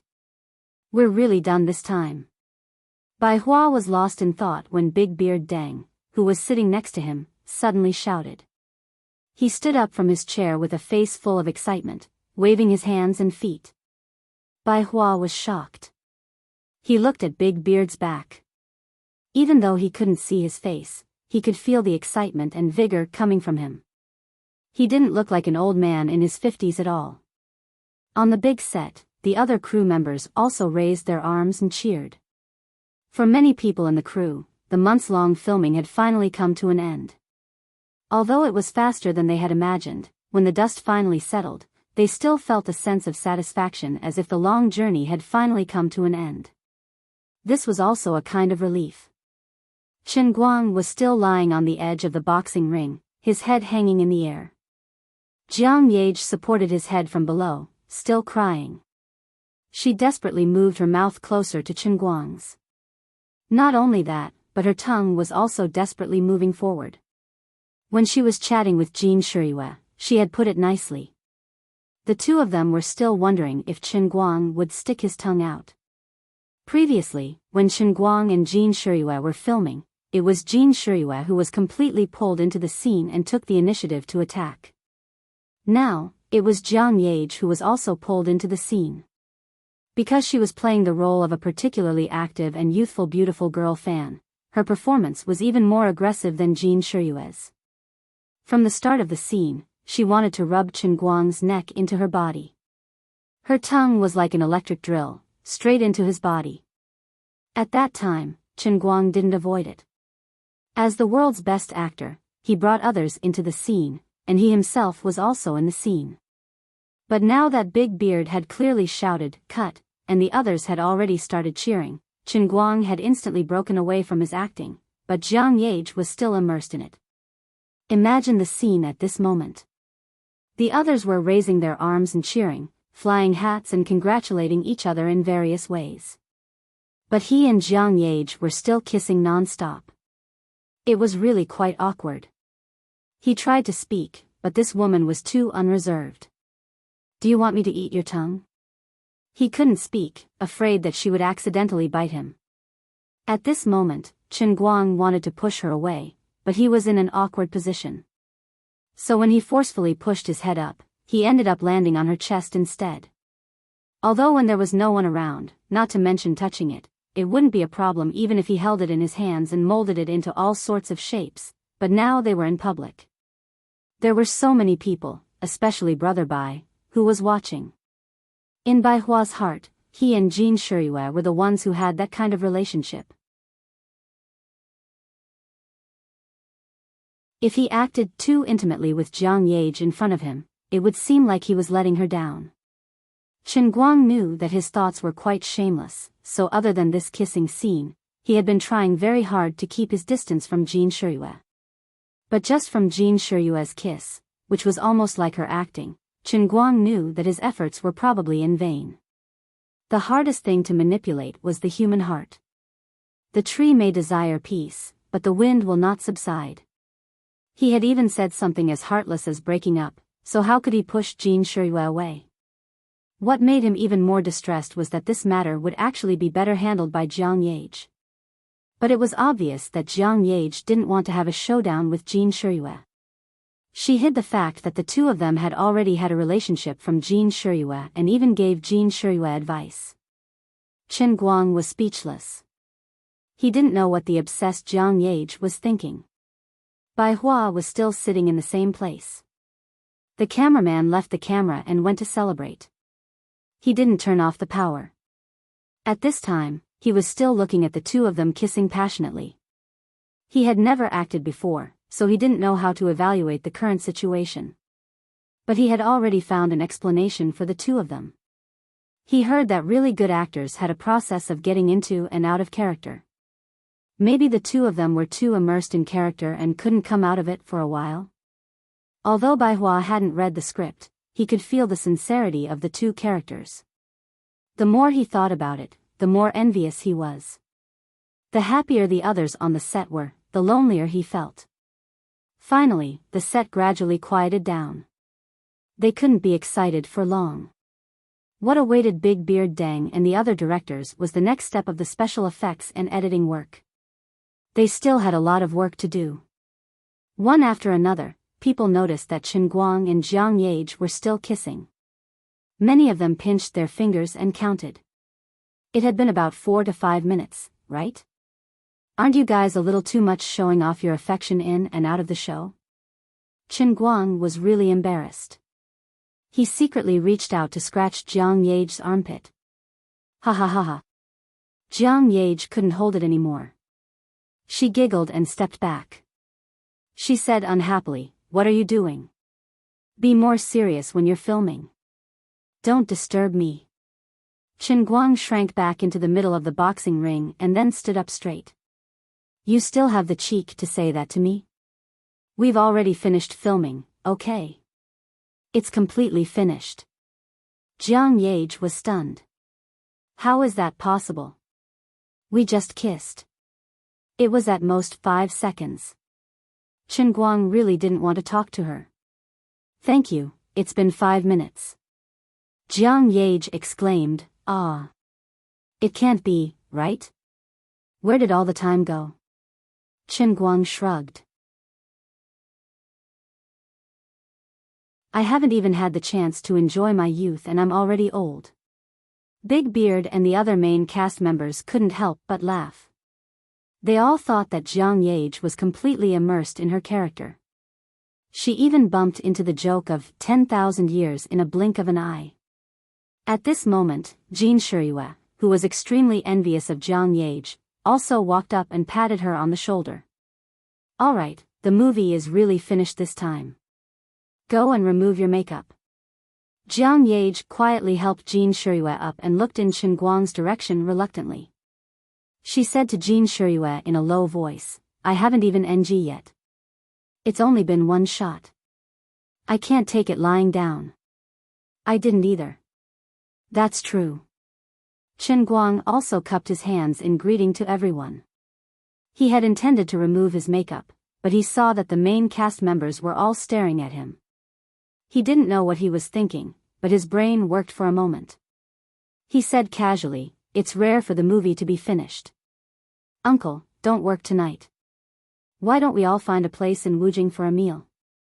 It can be considered a celebration." Deng Xiaojiang was stunned at first, but he immediately reacted. He thought to himself that this kid had really changed a lot in the past few months. He had matured and become more stable. He didn't even need me to remind him. He had taken the initiative to treat the entire crew to a meal to celebrate. He was no longer the willful college student who did things his own way, but the real boss Chen who had the demeanor of a general. "Of course you have to treat, you are the biggest investor of the movie." For many people in the crew, a treat from someone else might be a social event that they didn't want to waste their time on.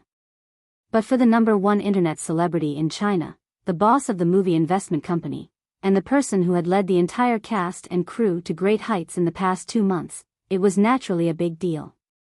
There was another round of joyous noise on the set. Chen Guang saw that everyone was happy, and he was also happy. He greeted Bai Hua, "Brother Bai, since you are here, don't leave tonight. Let's go eat together." Bai Hua subconsciously wanted to refuse, but before he could say anything, Chen Guang turned around and went to the makeup room. "Sai, forget it. He has already invited me. If I don't go, it'll be a little disrespectful." Bai Hua didn't know how to describe his feelings at the moment. Everyone else was so happy, but his heart was heavy. He couldn't feel happy. He also knew that this wasn't good, but he couldn't control his feelings. Forget it, he would just find an excuse to leave when he came out later. But it was rare for him to come here, so he had to ask Chen Guang about Qinyu. He was really unwilling to just leave like this. While he was worrying about his gains and losses, Bai Hua finally followed the crew to the most famous place in Wujing City, Everyday Fishing Bay. When the 2 buses, 4 MPVs, and Chen Guang's Passat stopped together, it was already 8:00 at night. However, the staff of Everyday Fishing Bay, who had received the call, had already lined up in a long line at the entrance. A red carpet led from the entrance to the hall inside, stretching for more than 100 meters. An eye-catching red banner was hung at the entrance of the hall. It read, "A warm welcome to the crew of women for dinner at Everyday Fishing Bay. May women do well at the box office." From the time old Ma, the floor manager, made the call to reserve seats to the boss of Everyday Fishing Bay. It took less than 2 hours. The respect expressed by the boss was evident. This old restaurant, which had a history of decades, was known as the best fish in Wujing. In addition to the authentic taste and great reputation, Chen Guang chose this restaurant for another purpose. This restaurant was located in Shuanghe County, a suburb of Wujing, which happened to be very close to the campus of Gokyo University in Shuanghe. After dinner, he could easily stroll back to school by himself and call Lin Jingwei and the others to have a sumptuous meal. Chen Guang, who was walking at the front, cupped his hands to greet others and marveled in his heart. He didn't expect that he would receive such treatment just by leading a team to have a meal. Things were different now. In the past, in order to have a sumptuous meal here, everyone in the dorm had to reserve seats at least a month in advance. After paying the bill, they had to pinch their fingers and count how many steamed buns they would have to eat for the next month. He had mixed feelings. No wonder so many people were after fame and power. People living at the top of the pyramid were much more convenient than ordinary people. Even if it was just a small meal, they could enjoy benefits that ordinary people couldn't imagine. He called a few of his buddies in the dorm. He wanted to call Gaoye and Sun Xiaoshuan, but in the end, only Lin Jingwei came. Xiong'er and Bai Fan invited someone to play basketball, while Gaoye and Sun Xiaoshuan were busy with the student council. I think Sun doesn't want to come. After everyone was settled, Chen Guang went downstairs alone to wait for Lin Jingwei, which was what he said the moment he arrived. Chen Guang couldn't do anything about it. I didn't think it through.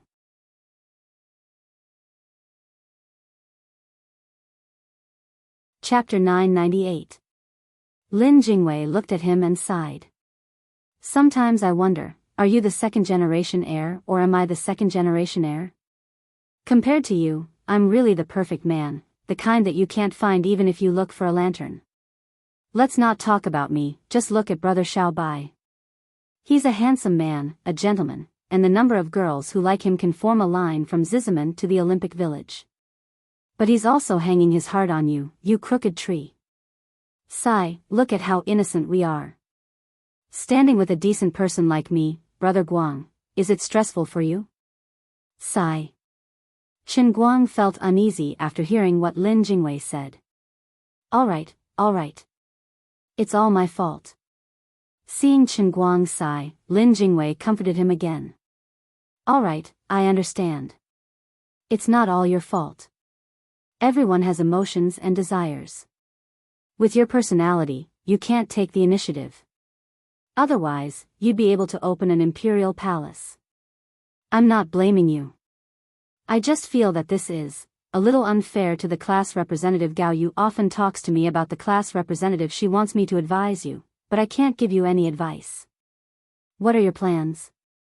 Are you going to hide like this for the rest of your life? What if the class rep doesn't give up and you leave her all alone? Chen Guang felt even more helpless. You just said that I'm a playboy. Why do you want me to give the class rep an answer now? I've tried, but she won't give up. What I mean is, since you're already a playboy, why are you so shy? Why don't you just give her the title of class rep? I can't do it. I'm not good enough for her. Lin Jingwei rolled his eyes. I'm really impressed by the two of you. Even your excuses are so similar. Let's not talk about this. Let's eat. Chen Guang pulled Lin Jingwei into the private room and asked him to sit on the other side of Bai Hua. There were more than 60 people in the crew, but only a few of them were able to sit in the private room.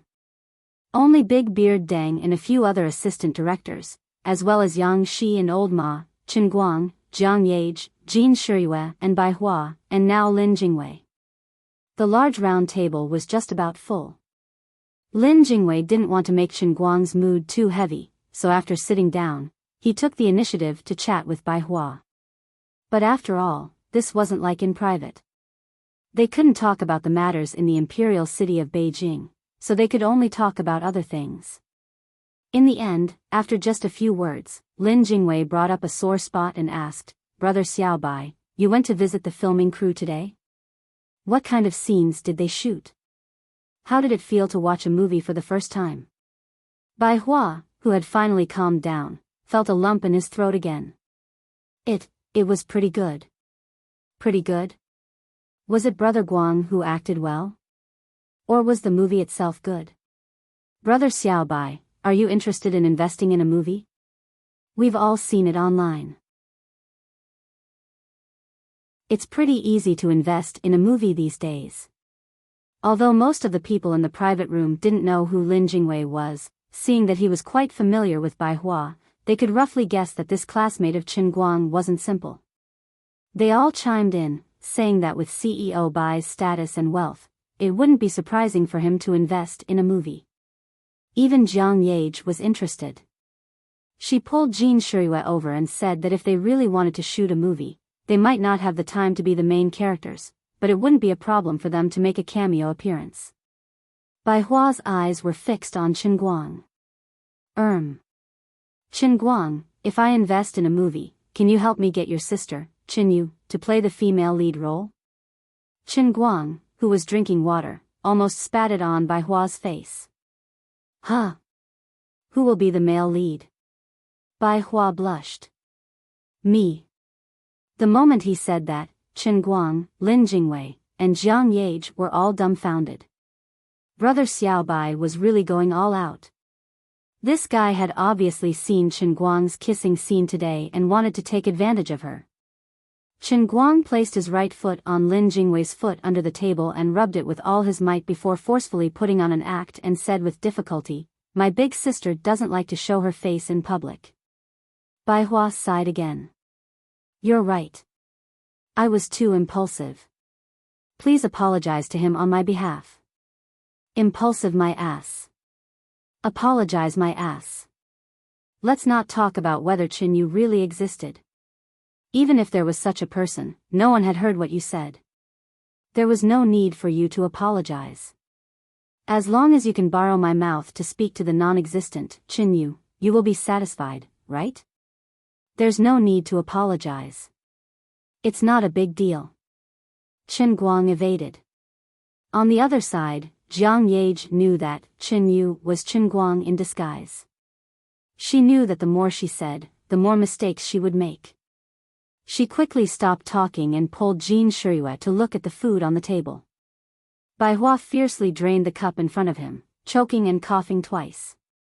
He then said, "Actually, the apology is fake. I just want to see her." At this time, the other people at the table also read the meaning. They all praised that Qin Yu must be an unparalleled person to be able to get CEO Bai's favor. Bai Hua felt honored by the praise. No one forced him to drink. He filled his glass again and drained it. Then he cupped his hands to the crowd. Director Deng, you're right. I'm not afraid to say it as a joke. Ordinary women can't enter my eyes. But ever since I met Miss Qin Yu, although it's not exaggerated to say that I can't eat or drink, I really can't accept other people. I don't want to judge her appearance. It's blasphemy to only look at her appearance. But in my opinion, in this world, no woman can compare to her temperament. Even if I say this in front of Shirue and Solomon, I'll say it. Solomon, don't you think so? Bai Hua drank a bit too much. Jiang Yage secretly looked at Qin Guang, whose face was so red that he wanted to hang himself. She nodded. Brother Bai is right. I really can't compare to Qin Yu's temperament. She began to sympathize with Bai Hua again. She lifted her foot and stepped on Qin Guang's left foot. As a result, Qin Guang's right foot stepped on Lin Jingwei, while his left foot was stepped on by Jiang Yage, creating a terrible cycle. Big Beard Deng's eyes widened. So amazing. Listening to CEO Bai, I really want to see it. Maybe she's really a natural-born movie queen. Qin Guang, you have such a sister? Qin Guang squeezed out a smile. My sister doesn't want to be a star. Bai Hua, who was next to him, took advantage of the fact that no one was paying attention and gulped down another glass. Qin Guang is right. Oh right, last time I asked you to help me bring her a letter. What did she say after reading it?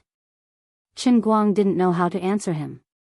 He just gritted his teeth and thought, I can't let this guy continue to play. I really want to ask Luli for a pill that can erase other people's memories and stuff it into his stomach. Since you're so shameless, then don't blame me for being ruthless. Take this, it's even more ruthless than the good guy card. He coughed lightly. My sister said that she's indebted to you, but it's not fate. She already has someone in her heart. Bai Hua froze as if he had been hit by a heavy blow. His emotions became a little too agitated as he poured himself another glass. Just as he was about to send it to his mouth, Lin Jingwei, who was beside him, quickly snatched it away. Brother Xiao Bai, you've drunk too much. Unexpectedly, Bai Hua abruptly pulled his right hand back, shoved the bottle into his mouth, and drained it. He slammed the table and shouted hysterically. Is this it? Can you tell me who it is? I want to know why I lost. Why? The atmosphere at the table suddenly became very strange. It was supposed to be a good celebration party, but a person of extraordinary status got himself drunk at the table. He was hurt by love and made a scene in front of everyone. It was a complete letdown. If it had been someone else, Big Beard would probably have chased them away with a glare, and the rest of the crew wouldn't have given him any face.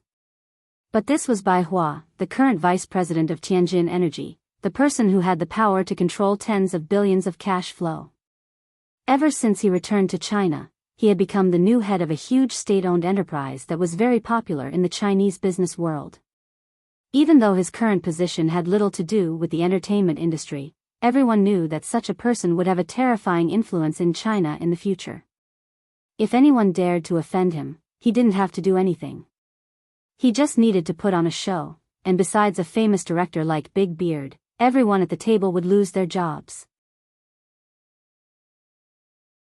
Who could afford to offend him? Everyone didn't expect this. Wasn't this young CEO Bai quite an experienced person in the news? Why was his condition so strange today? Everyone at the table looked at each other, as if they were sitting on pins and needles. They didn't know whether to stand or leave. They all felt that they had seen something they shouldn't have seen. If Mr. Bai sobered up later and remembered that he had embarrassed himself at the table, he might even hold a grudge against the others who had seen him at the table. This was King embarrassing. Chen Guang also didn't expect that a good meal would turn into such a situation. He was also angry. This is my celebration party. Aren't you hurting my reputation by acting like a drunkard here? Besides, your alcohol tolerance is a bit bad. Brother Bai, you drank too much. Lin Jingwei could hear the anger in his heart, so he tried to smooth things over. Chen Guang, stop it. Brother Bai doesn't usually drink white wine, so he lost control a bit. You know this the best. It's really bitter. Bai Hua's mind didn't listen to what Lin Jingwei was saying. He continued to stare straight at Chen Guang. He stammered, I'm sorry, Chen Guang. I didn't mean to make things difficult for you. I just can't accept it. I'm sorry. I beg you to understand me. I've never felt this way before. I can't explain it to you. But I really treated her wholeheartedly. I also know that forced melons won't be sweet. Feelings can't be one-sided. I understand that. I just don't understand. I don't understand. I'm not trying to take revenge. I'm not that kind of person. If it's really inconvenient for you to tell me who that person is, then you can describe to me what kind of person he is. I can't. I can't lose without knowing why. Bai Hua's tone became much gentler.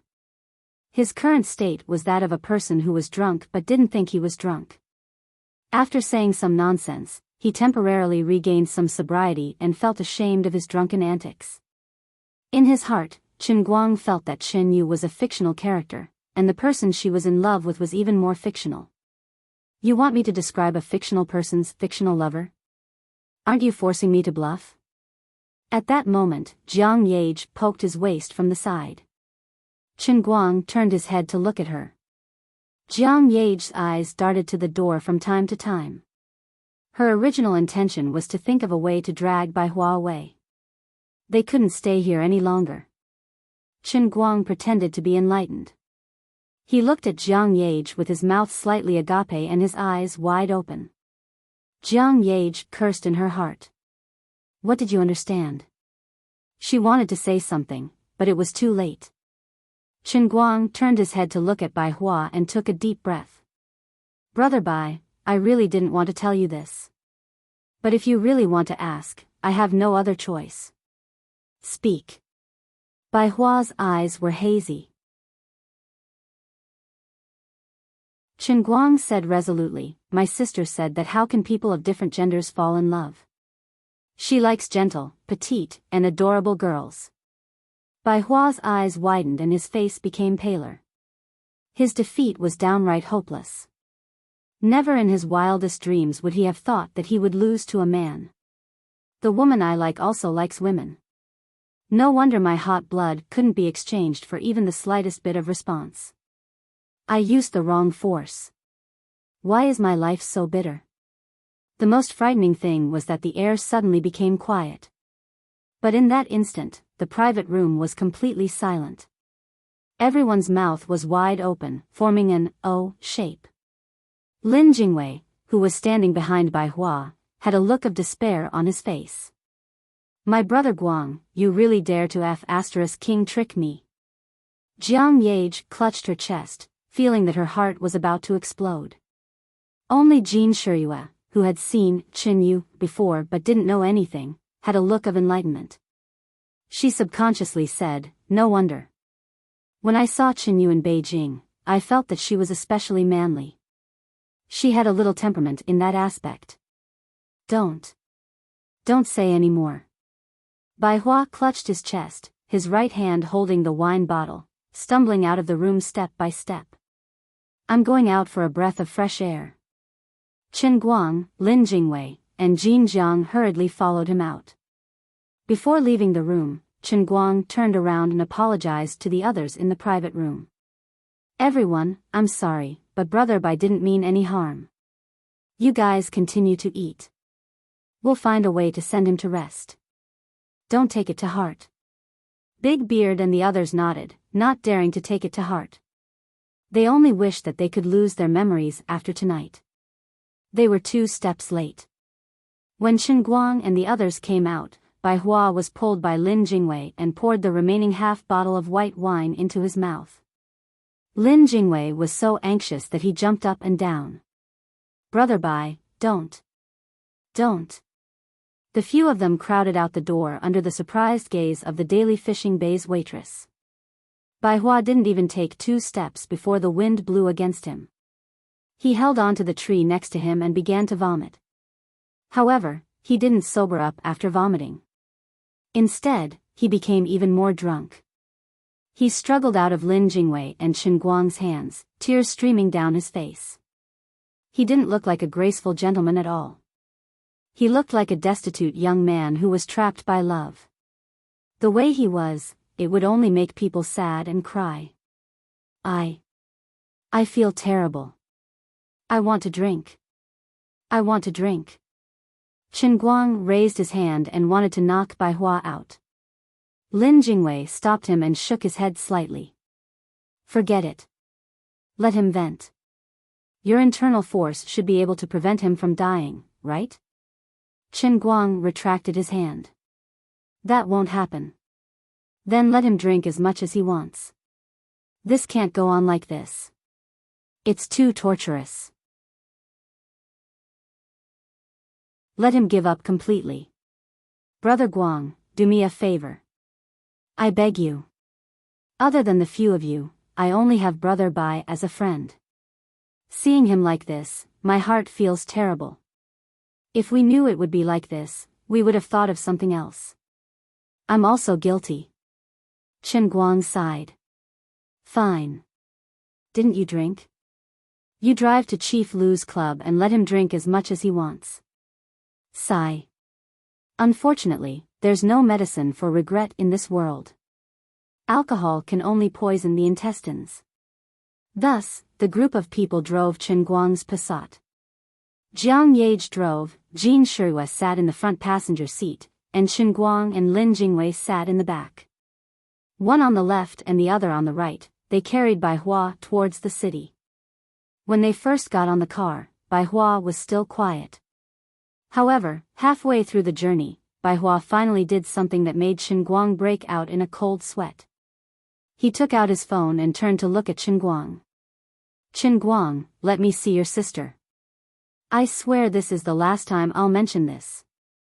I want to hear the words you said to me from her mouth. Otherwise, I won't believe it." Just when Chen Guang was about to reject, Bai Hua waved his phone and continued, "I took a photo of you outside the Silver Bull Hotel and saved it in my web drive. I originally planned to delete it and never mention it again. I know that you won't be happy about it, and it doesn't matter if you hate me in the future. But I just want to see her one last time. For this, I can do anything. After today, I'm going to empty my network disk. And I'll never mention it again. Damn. Okay. Looking at Lin Jingwei and Jin Shuiwa, who were puzzled and looking at him, Lord Guang finally gave up. He would never let Lin Jingwei see a photo of him wearing a pink chiffon nightgown. In addition, Brother Xiaobai, you're too much of a braver person with alcohol. Brother Guang, what kind of photo is it? Lin Jingwei asked curiously. Scram. Chen Guang only gave him one word.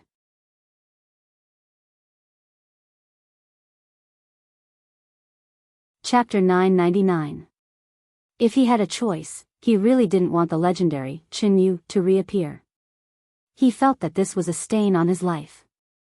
If he could strangle his other self, he would rather let Chen Yu die. Unfortunately, he couldn't do it. Compared to a stain that Lin Jingwei already knew about, Chen Guang was more willing to hide another stain. At the very least, Lin Jingwei was involved in the whole matter of him pretending to be Chen Yu. Moreover, he was the one who got into it, so he couldn't absolve himself from the blame. He couldn't laugh at himself about this. But if this guy found out that he was wearing women's clothing when he was free, and that it was a sexy and revealing female clothing, Chen Guang was worried that he would have to kill him to silence him. After all, Lin Jingwei was only a little over 20 years old. He still had a lot of years ahead of him. It might be too cruel to let him die at such a young age. So, since Bai Hua said that this was the last time, forget it. He would just pinch his nose and bear it. After all, there was still Jin Shuiwa present. If more people saw the photo in Bai Hua's hands, Chen Guang really didn't know how he would face the rest of his life. Of course, Brother Xiaobai had completely abandoned his integrity. They were already so familiar with each other, but he actually secretly took photos and then threatened him afterwards. Later on, he would definitely give him the most painful stab. This is the path you chose, and this one is also doing it for your own good. Instead of letting you suffer for no reason, why don't I, the old man, transform into a fairy and purify you? I want you to completely give up. I want your heart to shatter into ashes. I want you to directly escape into the void. I want you to be afraid of women in the future. There's no end to this, you're still pestering me. When they arrived at the clubhouse, Jiang Yage and Jin Shuiwa covered their faces before entering. Although this was Lu Chao's territory, Chen Guang still didn't want the news to appear on tomorrow's news headlines that Chen Guang and Jiang Yage visited a private clubhouse together. Since he quietly entered the private room and sat down, Lin Jingwei waved the check to greet the waiter. In short, he asked the waiter in the club to behave and not disturb him. Bai Hua sat on the sofa for about 10 seconds before he turned around and looked at Chen Guang anxiously. Chen Guang couldn't deny it.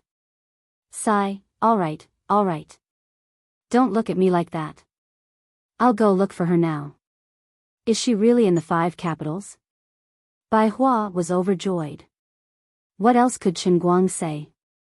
He nodded and said, it's really there, and it's very close to here.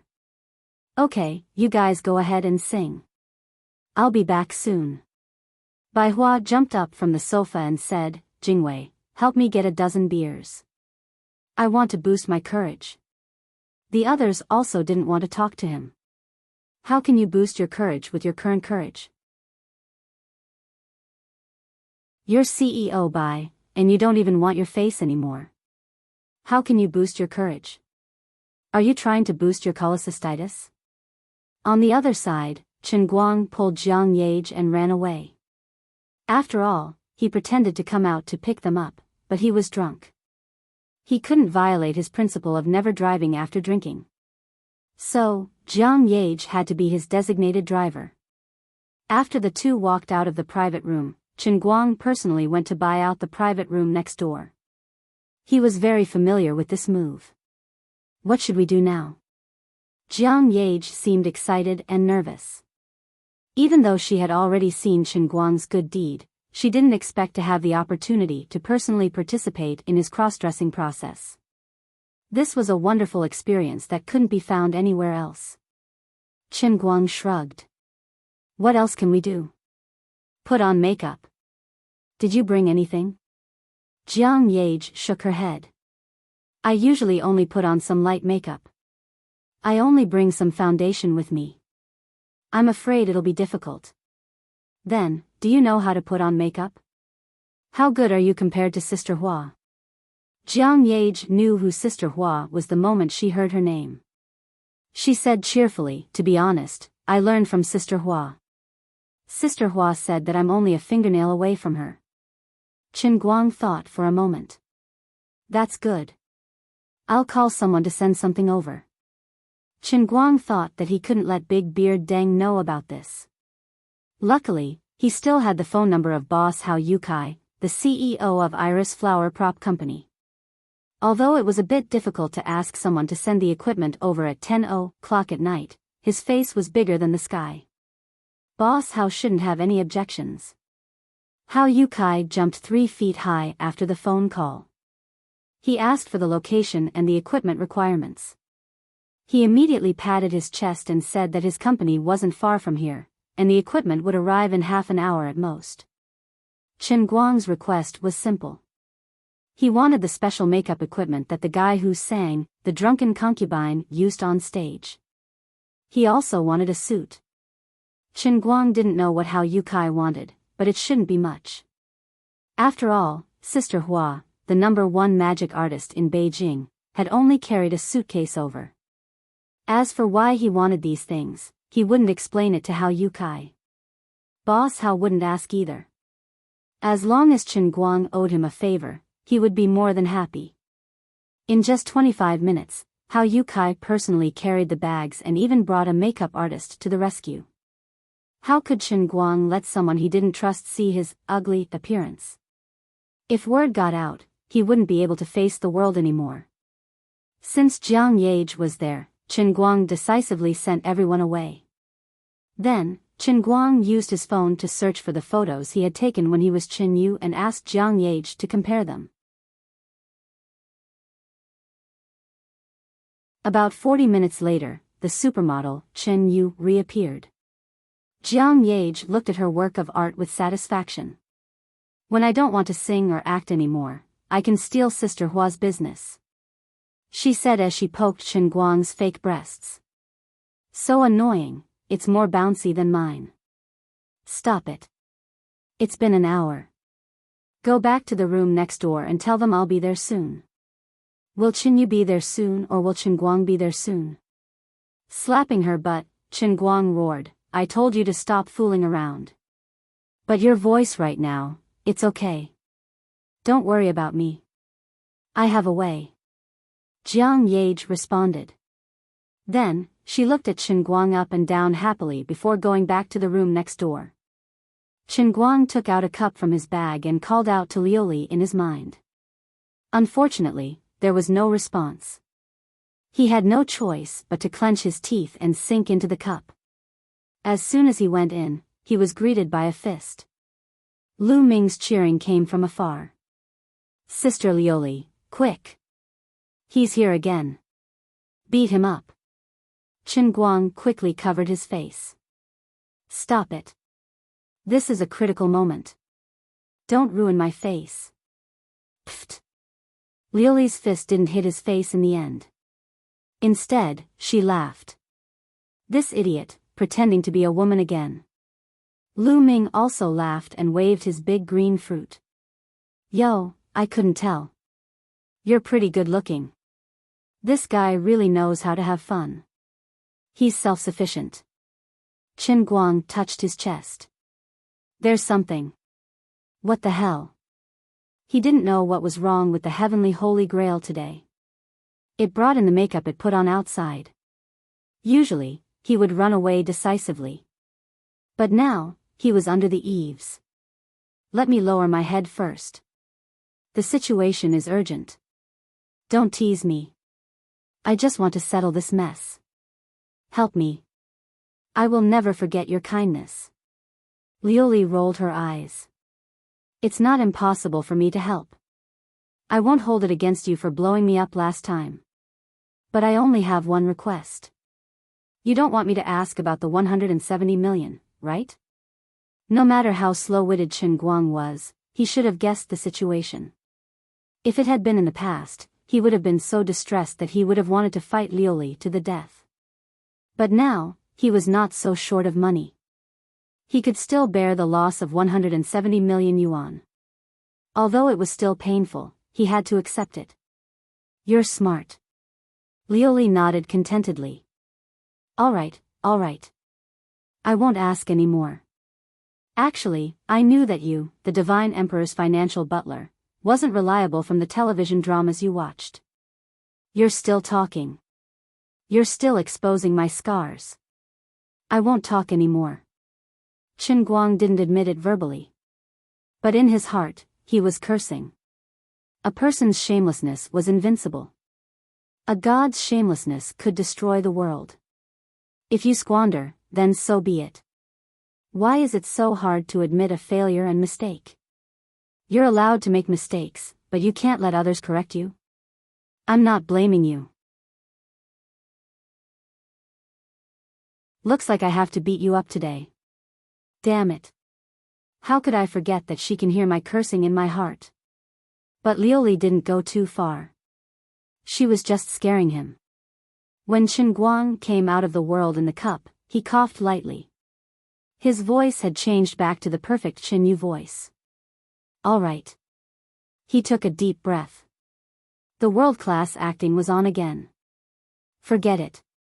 I'll forcefully hypnotize myself first. Thinking about it carefully, weren't most of the actresses in Peking opera played by the teachers? That was called art. It was called creation. I treated it as a play, a movie. Today, I'm going to act as a handsome T who likes girls. Art comes from life. Life is the highest level of art. Although I'm not standing on the stage, nor am I singing Peking opera, my life is a play. A play is like life. Thinking about it this way, he felt at ease. Then he prepared to open the door. But just as his hand touched the doorknob, he quickly retracted it and hid behind the door. Jiang Yage and Jean Shiyue's voices came from outside. He didn't know why Jiang Yage came out with Jean Shiyue the moment she went in. Sister Shiyue, you're really something, why are you drinking wine? It's not good for your throat. You don't have a high tolerance for alcohol. Jiang Yage rebuked Jean Shiyue. Lin Jingwei drank alone with Bai Hua. He can't take it anymore. I saw that he was pitiful, so I wanted to help him finish off some of the beer. I didn't expect that I couldn't take it anymore. I only drank 1.5 bottles and my head is already dizzy. Jean Shiyue's voice sounded a little drunk. Hey, why do you care about them?